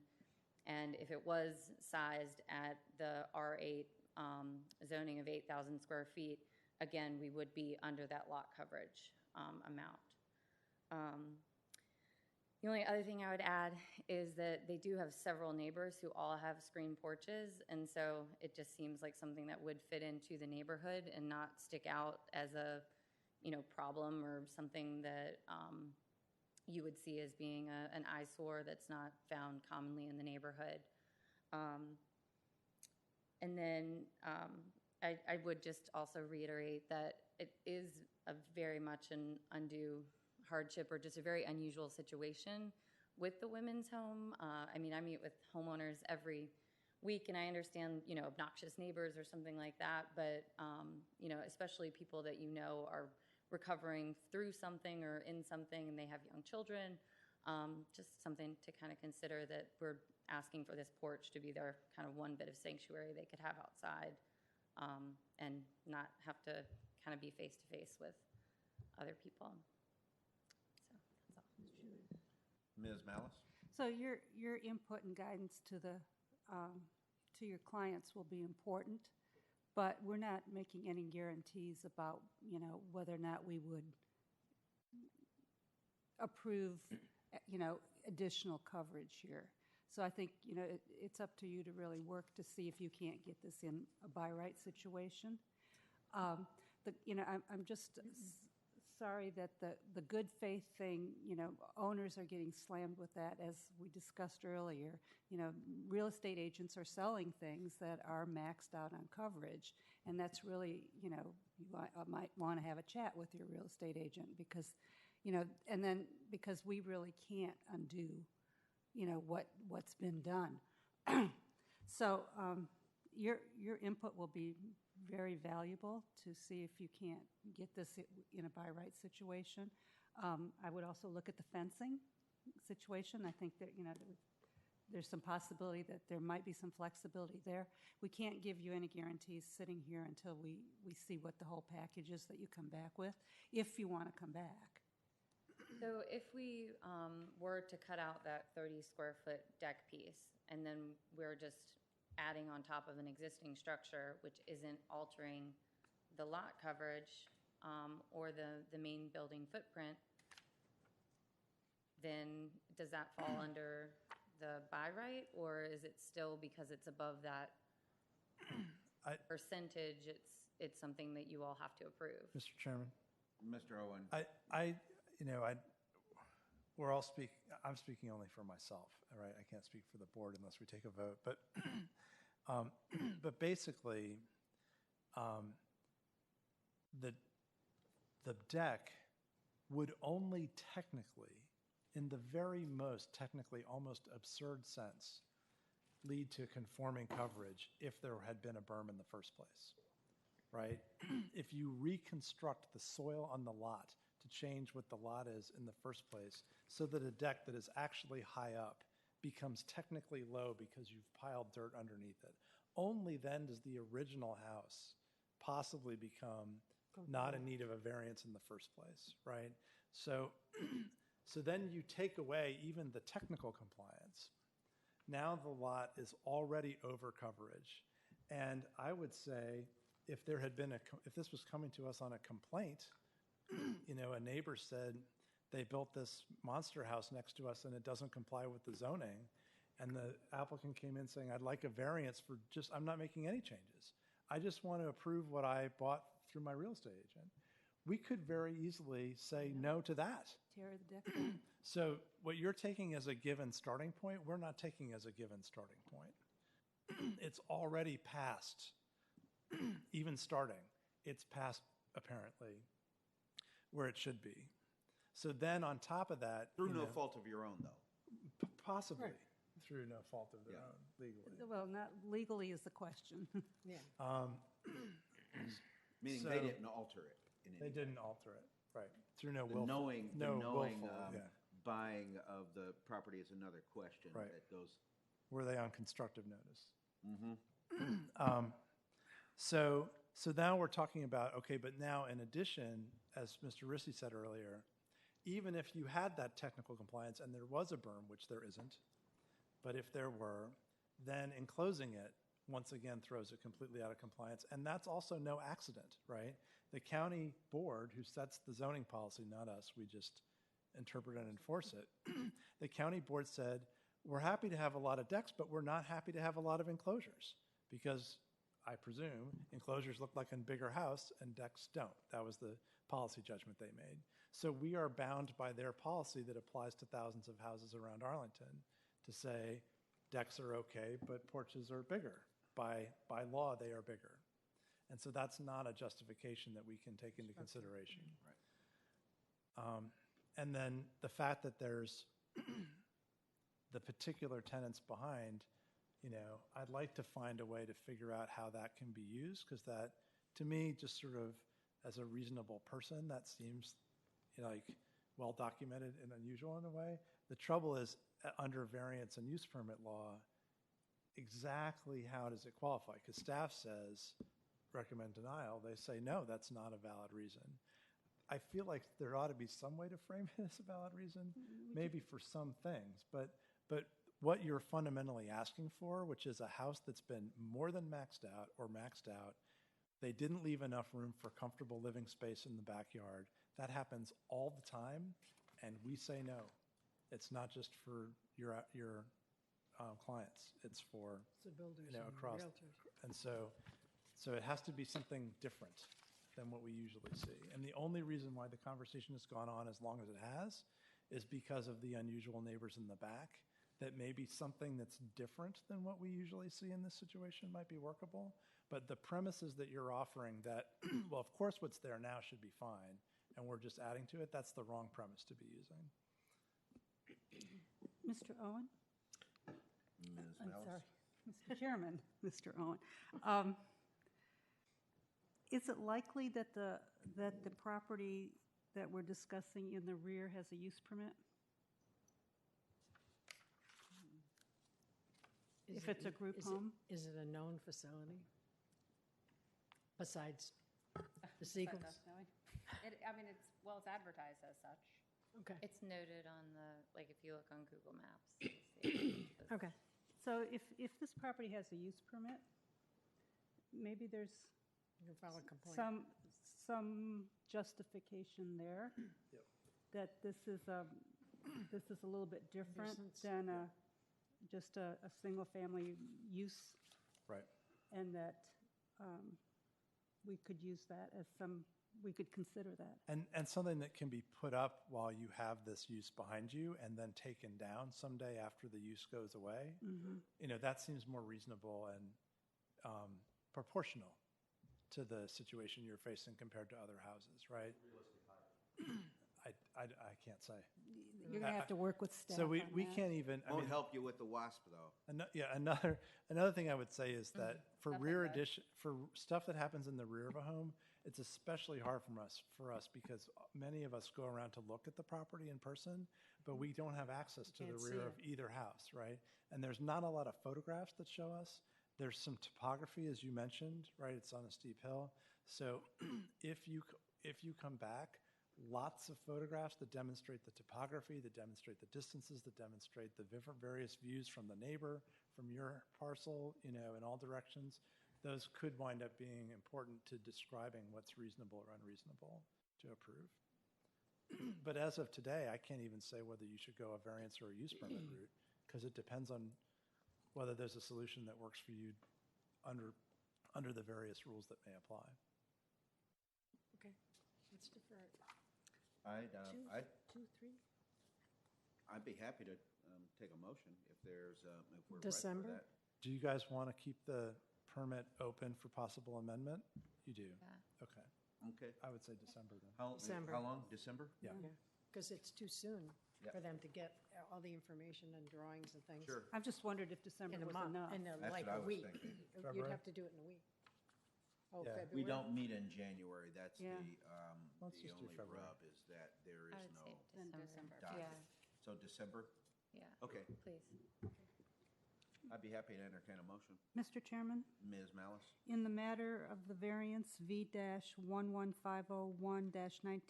V-11501-19-VA-1, I move that the Board of Zoning Appeals defer this matter to our December hearing. Is there a second? Second.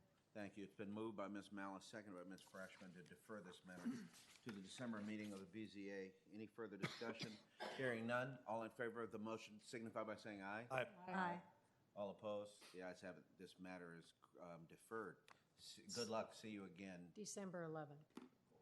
Thank you. Thank you. Please call the next to last case.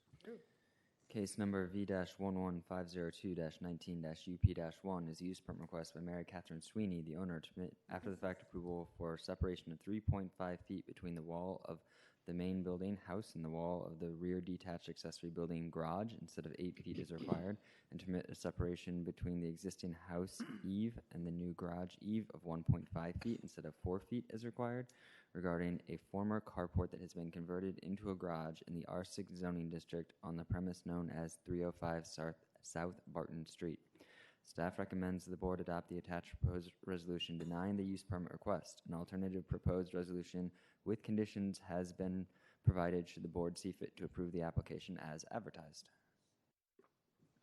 Thank you, Mr. Rissy. Questions of the staff? Mr. Chairman, Mr. Owen? how did the lack of conformity of the structure with the zoning ordinance come to the attention of staff? This case was brought forward as a enforcement case. So there was a complaint. The complaint? That is my understanding. Okay. If this application is denied as staff recommends, would the applicant still have a right to reconstruct the carport in its original location? No. As a carport, it is an accessory structure and is required to have a setback of 25 feet from the rear property line. But if there was an existing non-conforming carport? And once it's removed, you do not have the ability to build it back. Okay.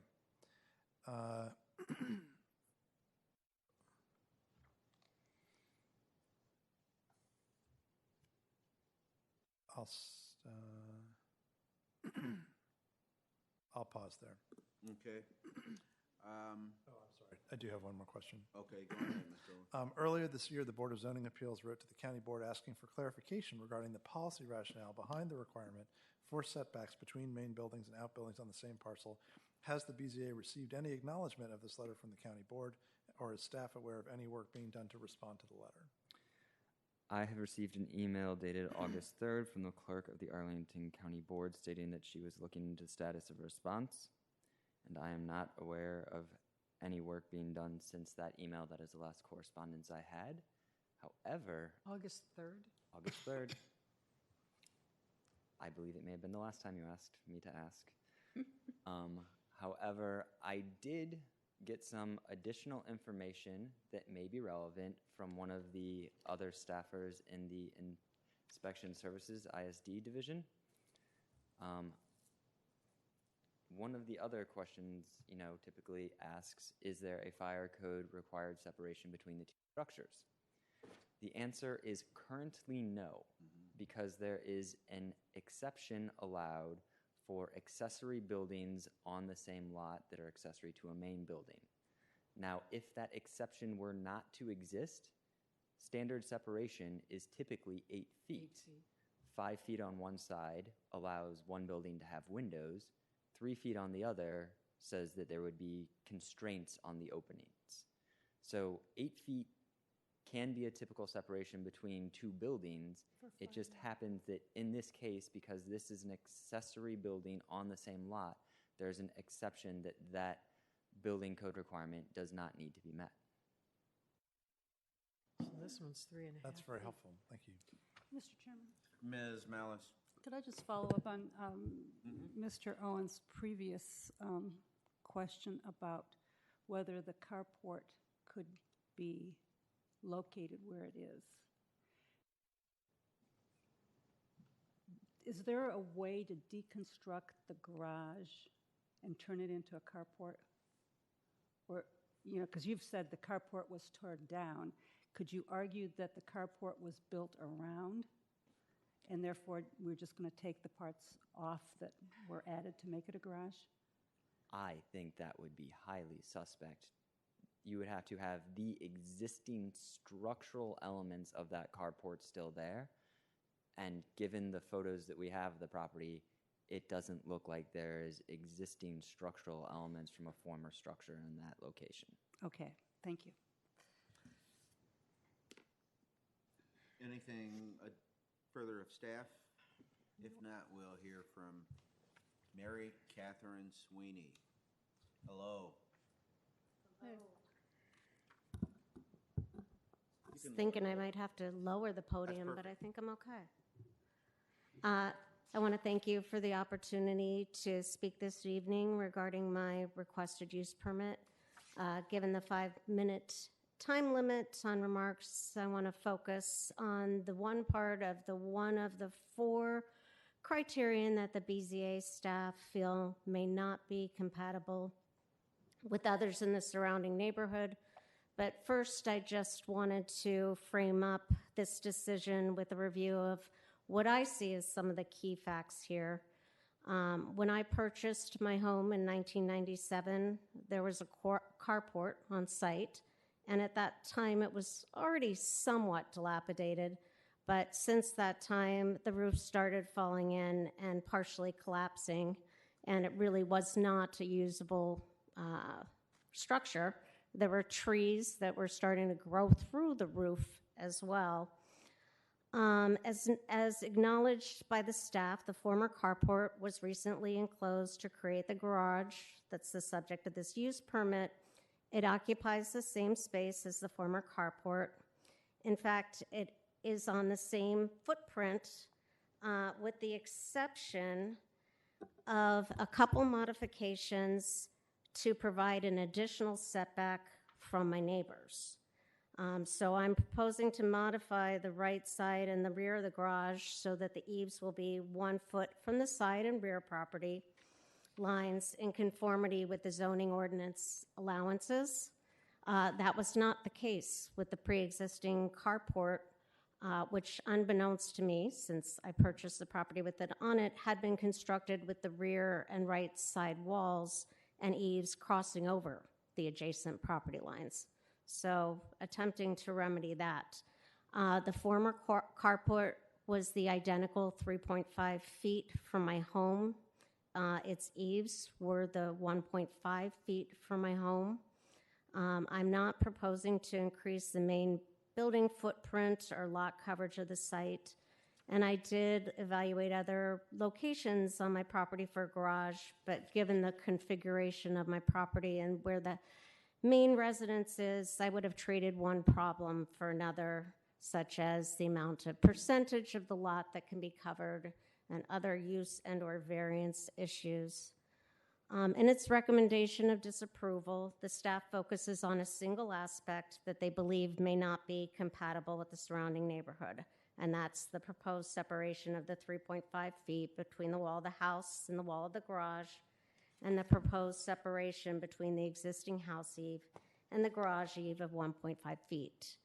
The staff acknowledged the other criteria are met, and even as it relates to the subset of criterion 1 in question, the staff acknowledged that there may be other examples in the surrounding area that are as close or even closer than what I'm requesting. They even provide some examples of where that might be the case, but then they dismiss those examples because they were unable to analyze them further due to the inability to locate plats showing improvements for those properties. I can't control or do anything about unavailable plats, and I feel uncomfortable entering other people's property trying to document those distances myself. So I'm in a bit of a quandary as to how to demonstrate compatibility that seemingly is there. Without the use permit, I don't know what I can do. Clearly, I can't do the carport thing, even though I think there are pieces of the carport in there, some of the wall structure or the post structures, but clearly the roof, that went. So I don't know what the next steps could possibly be. I'd like to stay in my house for a long time, and I would like it to fit my needs as I age. I think that the garage would do just that. And I would like to say I disagree with the staff's recommendation, and I hope you will too. Thank you very much, Mr. Chairman. Ms. Malice. So, did you have the garage built? It's not completed, no. It's as No, but as did pictured. you initiate that? Yes. And when you got a building permit, they didn't point these things out? So my original contractor, this is my first entree into the permitting process. My original contractor told me everything was taken care of. It was grandfathered. He talked to the county, and then he never showed up again after he started work, about a couple weeks in. And so I was not aware of any problem until the inspection, until I got a notice of enforcement, I guess. So I'm confused. I don't believe the original contractor did not get a permit, which I thought he had obtained because he told me everything was okay. Is it the original contractor that built what's there today? No. Well, who built that? My new contractor. And did he get a building permit? No, because I told him that it was all taken care of. Okay. And so it wasn't until we got this enforcement action after the garage had been started that we found out. And then the enforcement came from a neighbor? I don't know. We don't know. Okay. I don't know the source. Okay. All right. One question, was that original contractor, let me see. You have listed someone here. Gerald Harris? No, that's the new contractor. Okay. Mm-hmm. Who's been working with the staff for quite some time to try to get this all worked out. Okay. May I can just ask Go another ahead, Ms. question? Malice. So, oh, I forgot what I was going to ask you. Sorry. Can we see the picture of the garage? Yeah, do we have any other pictures? Can we see the picture of the garage? Oh, Yeah. okay. Is there a reason why it's so tall? I'm just wondering if the complaint might have been because of the height of it, rather than the location per se. Looks like a second story on it. It's 1.5. And I don't know, because I don't know who made the complaint or what they had to say. I can tell you that the height, there are definitely examples of garages that are taller and ones that are smaller in the surrounding blocks. I'm sorry, would you mind identifying some that you have observed are taller? So on Adams Street, which is one block over, I don't know the address, but there's at least 2 on Adams Street. The height has never been raised by the staff as an issue, so I didn't necessarily go around and see. But I do know when I was originally looking at garages, I went around to see what was being done in the neighborhood in the detached way, because there were a lot of attached, not a lot, but there are some attached garages as well. But I can tell you there are definitely some on Adams Street, on 4th Street, and 2nd. So on the abutting streets to Barton, if you go far enough, my block is kind of between 2nd and 5th Street, but if you go past 5th Street on Barton, there are some that are also 1.5 stories and a couple that may be 2 stories. A related question is, it seemed to me that the majority maybe of the houses on the block that you're on have no off-street parking, no driveway, no attached or unattached garage, no carport. There are quite a few that have no driveway, and then there are quite a few, I mean, there's definitely a fair number of detached and a few attached garages as well. But yes, there are definitely some on my block and in my neighborhood where there is no driveway. I remember what I was going to ask you. Go ahead, Ms. Malice. So when did you discover that your carport was encroaching on your neighbor's property? That wasn't until we got the new plat survey done, the new plat done.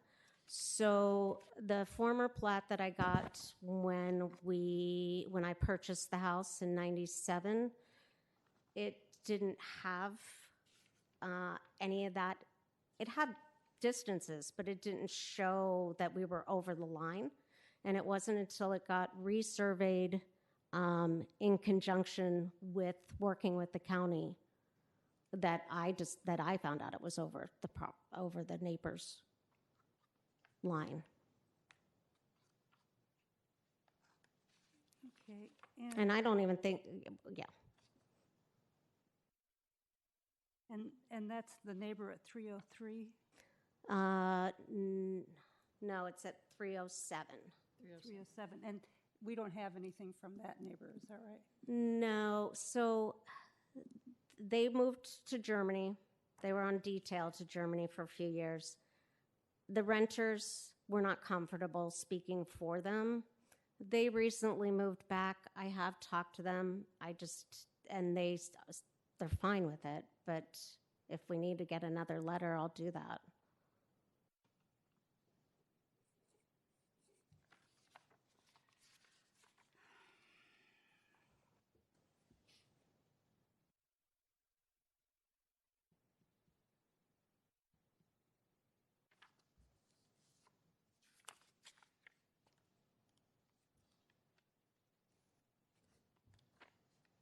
Anything further from the applicant?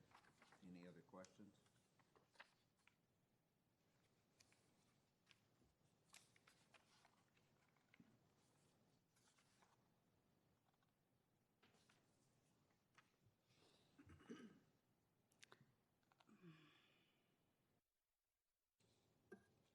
Just one last question, Mr.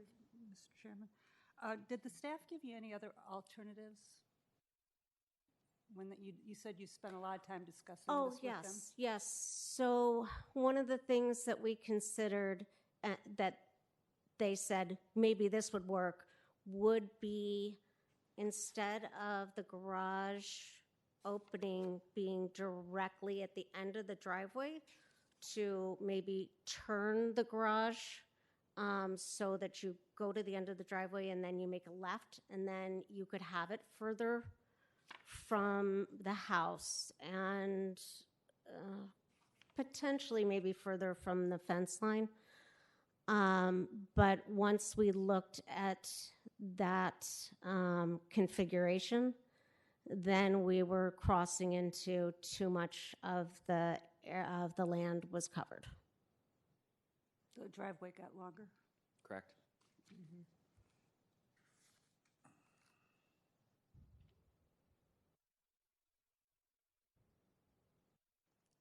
Did you look at any other options? That was the main one, because there really aren't a lot of places for me to locate the garage where it would be actually usable as a garage. As a storage shed maybe, but not as a garage.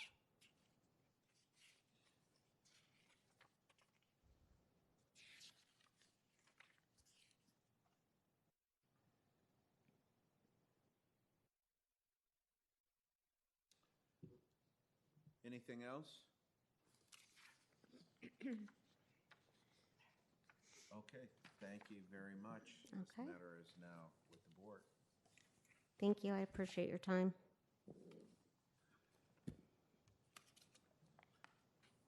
What is your pleasure? Mr. Owen? Mr. Chairman, I'm inclined basically to support the staff recommendation.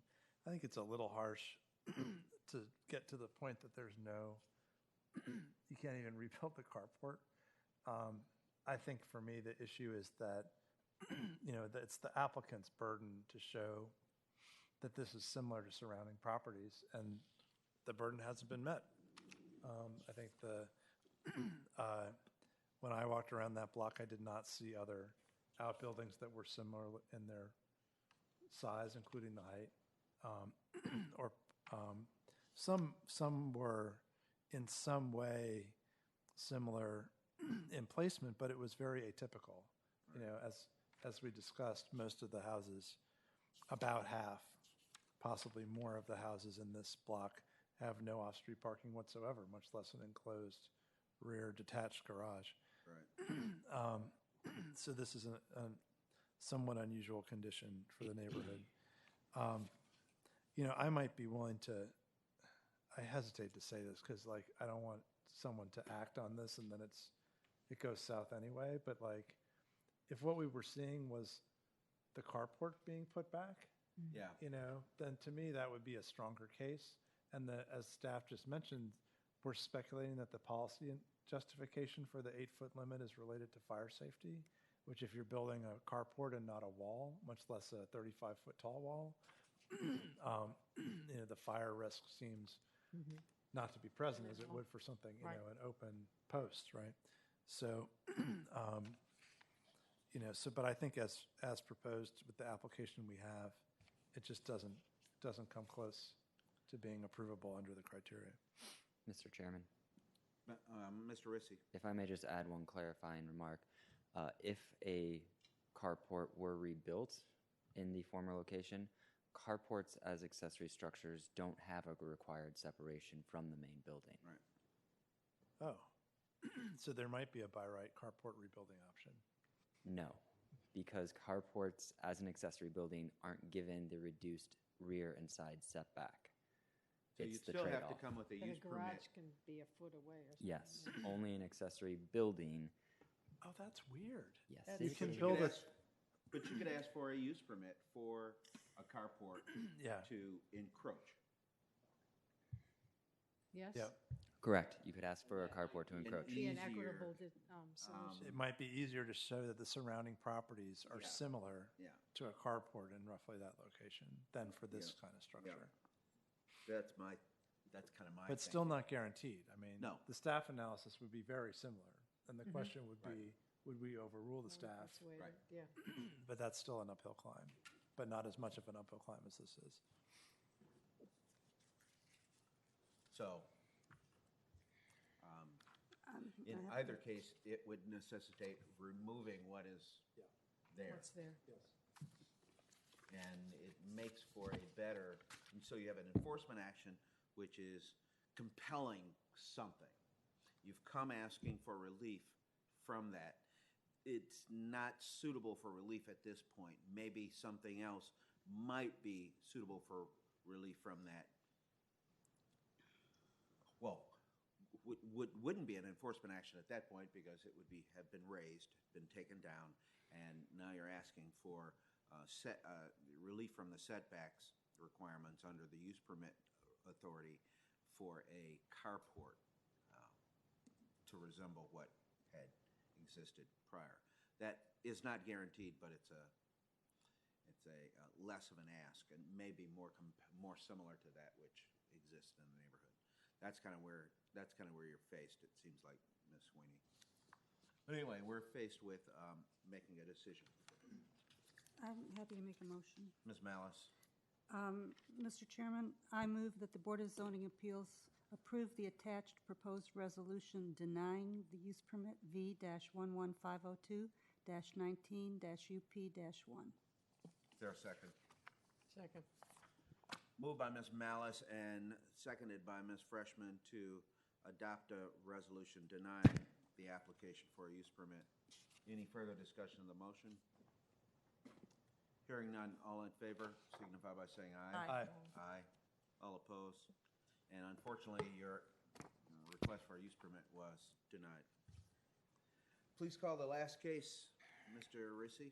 Case number V-11503-19-UP-1 is a use permit request by James Fisher, the occupant, to permit a street setback of 16.4 feet to the porch, 15.8 feet to the porch eve instead of 21 feet to the porch, 19.5 feet to the porch eve, as required from McKinley Road, regarding a one-story front porch addition in the R6 zoning district on the premise known as 1511 McKinley Road. Staff recommends the board adopt the attached proposed resolution granting the use permit request with conditions. Any questions of Mr. Rissy? Yes. Go ahead, Mr. Owen. Mr. Chairman, my question for Mr. Rissy is, do you happen to know the street setbacks for the immediate adjacent parcels at 1515 and 1507 McKinley Road? According to a 1972 plat, of which I brought a copy for you, the front porch on the abutting property at 1515 McKinley Road is 18.4 feet from the street. I am unable to determine the setback for the other abutting property to the porch at 1507 McKinley Road.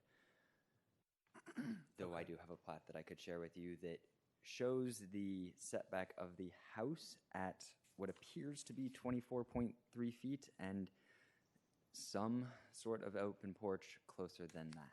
Okay. So these people, James Fisher is asking for 2 feet more than his next door neighbor. Than the abutting neighbor. Yep. Okay. Thanks. Would anyone like to see my plats?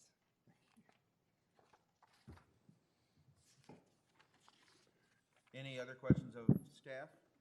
Ms. Freshman? I don't have a question. I would just make an observation that the exhibits are very helpful.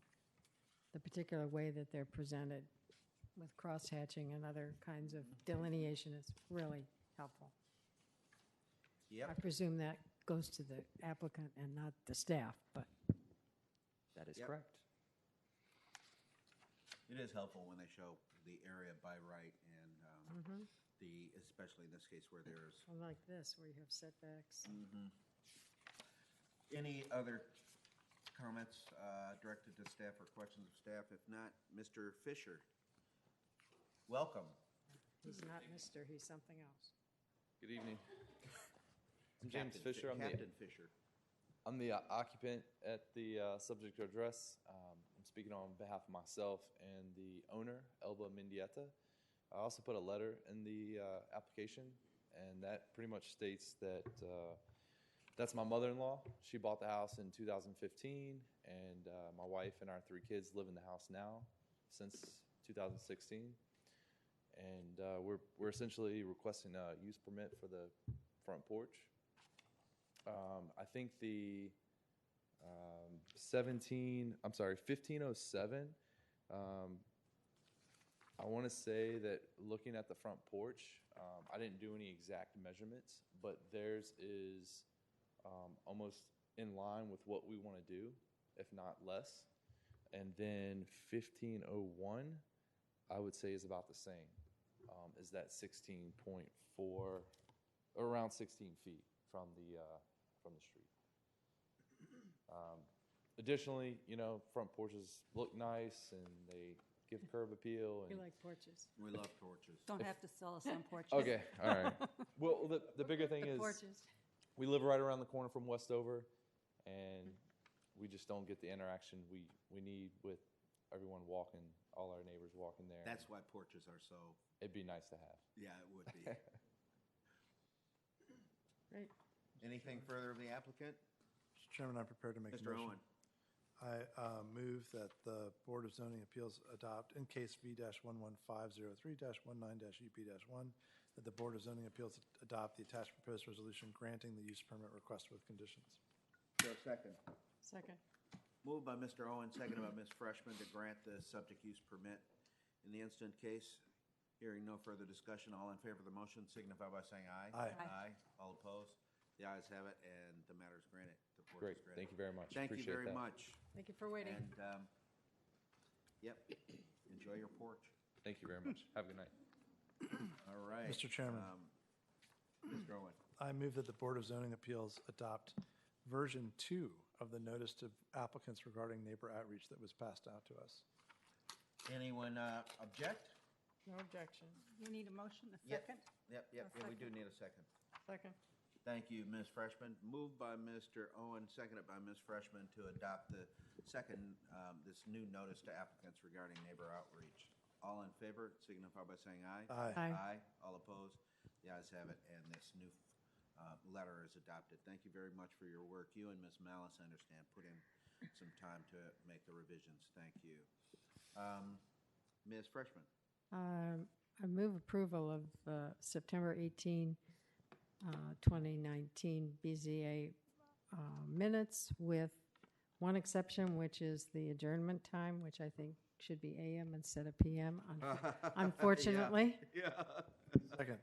Thank you. Been moved by Ms. Freshman, seconded by Mr. Owen to adopt the minutes with the correction of AM from PM as the, to AM from PM as the adjournment time. All in favor signify by saying aye. Aye. Aye. All opposed? The ayes have it. Mr. Chairman, Mr. Owen. just one or two more quick things. Yep. We have been having an ongoing discussion about tree preservation. And we have been looking at times for conditions for use permit that will effectively preserve trees in an enforceable way. And I just saw while I was Googling that the city of Atlanta has a zoning ordinance that provides for, it's built into the code, so it's not exactly the same format as us, but basically what they say is you have to report if the tree is, you have to not damage the tree on purpose, you have to report if the tree dies, and you have to replace the tree with an equivalent tree. Not necessarily, a fully grown 100-year-old tree, but you have to do a tree replacement. And it strikes me that since this is an adopted, it's not Virginia, right? Wasn't there a report required from an arborist or something? Something like that. Something like that, a part of it? Okay. But it strikes me that this might be something that would inspire staff in any conversations they may be having with any pending applicants who are facing similar situations that might be more enforceable than some of what we've seen recently. As a condition. Yeah. As a condition. So basically, don't build where the tree is, even though you would have a by right to do so otherwise. And if the tree dies, put a new tree there. But there's a notification. That seems simpler than some of what had been discussed previously. So maybe that will be inspirational to staff in any of their conversations. And really what we're looking for is a condition when we have cases that present questions about the viability of trees or whether trees are being used as justification for setback, relief from setback requirements. So, Yeah, and it could be, even the Atlanta ordinance is a little more involved than we would need it to be, potentially. There's some. Use it to be inspired. So just in case staff is inspired. That's the way Mr. Owen put it. Be inspired by it and aware that it's, we're very happy with the approach that Atlanta has taken in light of the fact that Arlington has not gotten off No square guidance one whatsoever. after repeatedly bringing this to their attention, to the the elected officials' attention, and staff. So One more thing, Mr. being the Chairman. county manager, not the zoning staff. In addition to the zoning staff, but I wanted to comment about the mail too, because I had I was surprised because I had reviewed the agenda based on the docket that's posted electronically, and I hadn't opened my packet yet. I had picked it up.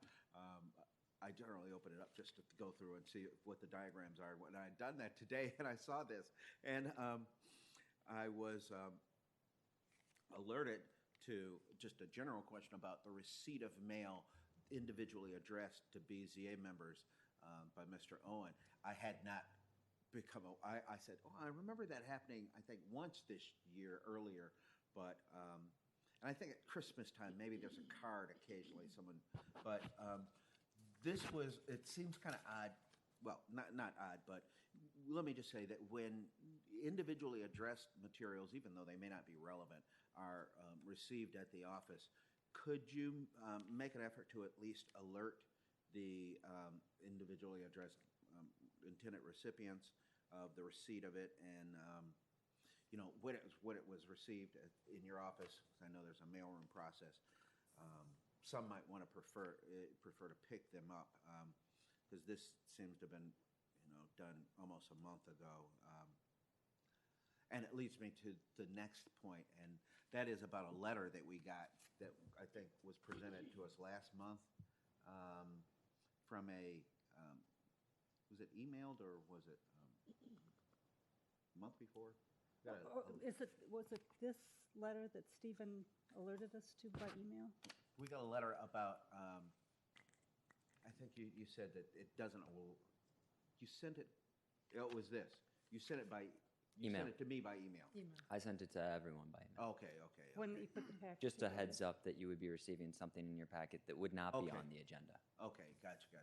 Okay, same thing. And you sent us an electronic copy about a week ago. Yes. Of this letter. Yes. But the letter had actually come in a few weeks before that. Yes. Okay. Yeah, that was, number one, I don't think we have to reply or respond or do anything in light of that because it's, I think as Stephen pointed out, it wasn't an agenda item. It's not a case. I guess it's something being done through the site or was done through the site plan process. I believe it's the subdivision process. Or subdivision process. So like a court, when letters are sent to the court from, either former litigants or the public at large. The court doesn't reply back to each individual letter writer with a response, not even a courtesy response. If it's a pending case, that letter is put into the file. For example, if it's about sentencing. But short of that, there's no effort by the court to acknowledge receipt of something that's not germane to anything they're doing. Because they're not a deliberative. They're not a legislative body. It's a decision maker. It's a court. So that would be my take on that. But yeah, I would. I guess the hard copy, try to make that available immediately upon receipt. You're excellent at when anything comes through by sending it to me. Then I in general, as quickly as I can, send it to all the members. So that was just a follow up on that. Any questions or discussion about? Oh, so, about that? I'm not in the legal profession, so I don't know what courts do or don't do. My instinct was as a courtesy to somehow reply, but is that you're saying it's inappropriate? Yeah, that would be inappropriate because it's really not anything that pertains to us at all. And so to maintain kind of our insularity, I advocate not acknowledging that it we all. don't engage in something. Yeah, we don't. We do now. What we can do is at the annual report note the receipt of correspondence that didn't pertain to anything but involved blase blase. That could be something that could be reported, but just in general as a report, that would be the way I would kind of prefer individually to handle it. Could we send a copy to the manager, FYI? Or are they CC'd? I would. Was the zoning administrator sent a copy of this? Let's see. Philip French. It's not obvious that they No, were. it's not obvious that Doesn't say anybody who. else was. In fact, on mine, it doesn't necessarily even say that any of you got it. That's Right. right, yeah. Right. Do you happen to know, Mr. Owen? Let me see yours. Let me see yours and compare them to make sure they're identical. Mr. Rissy, are you aware of any of these letters being sent to It's just anyone in the county executive? I'm only aware of the letters that I received. I know that it has been discussed Yeah, they're at identical. those levels. Other than the addressee. Thank you, Mr. Owen. Oops, I'm sorry. So is this does it a list it UR, or not? is this a URD? Is that what's happening? Do you know that, Stephen? I don't know the particulars of the case now. So, Is it cluster development, okay. My understanding was that it was a by right subdivision and so not a URD, because a URD would Would be a site plan, yeah. site plan public Yeah. process. Yeah, this says a definite cluster development. we But it sounds like what you're saying, Mr. Chairman, is what if there's some kind of zoning action and our LOVA makes some ruling and then it gets appealed to us? We wouldn't want to have engaged with people on this Exactly. issue beforehand. Exactly. That makes Exactly. Who knows what can come of it? It's not. We're charged with doing three things: deciding variances, use permits, and appeals of the determinations by the zoning administrator. And zoning maps? Well, yeah, I guess and to issue a report. Right. There are a couple of ancillary functions, but for example, the zoning map question has never been presented in the 20 years that I'm aware of. Yeah. We have better maps these days. They're less ambiguous. Yeah. So I don't know how that would be undertaken. Maybe someone will do that in the next few months so that I have the benefit of that. But short of that, I don't. Peter, I think you point out, Mr. Owen points out, an excellent reason for why you wouldn't really want to, because something down the road may implicate you.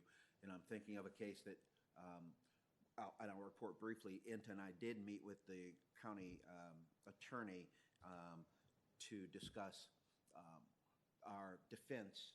We're being sued by William Baines as a result of our decision to uphold the zoning administrator's determination involving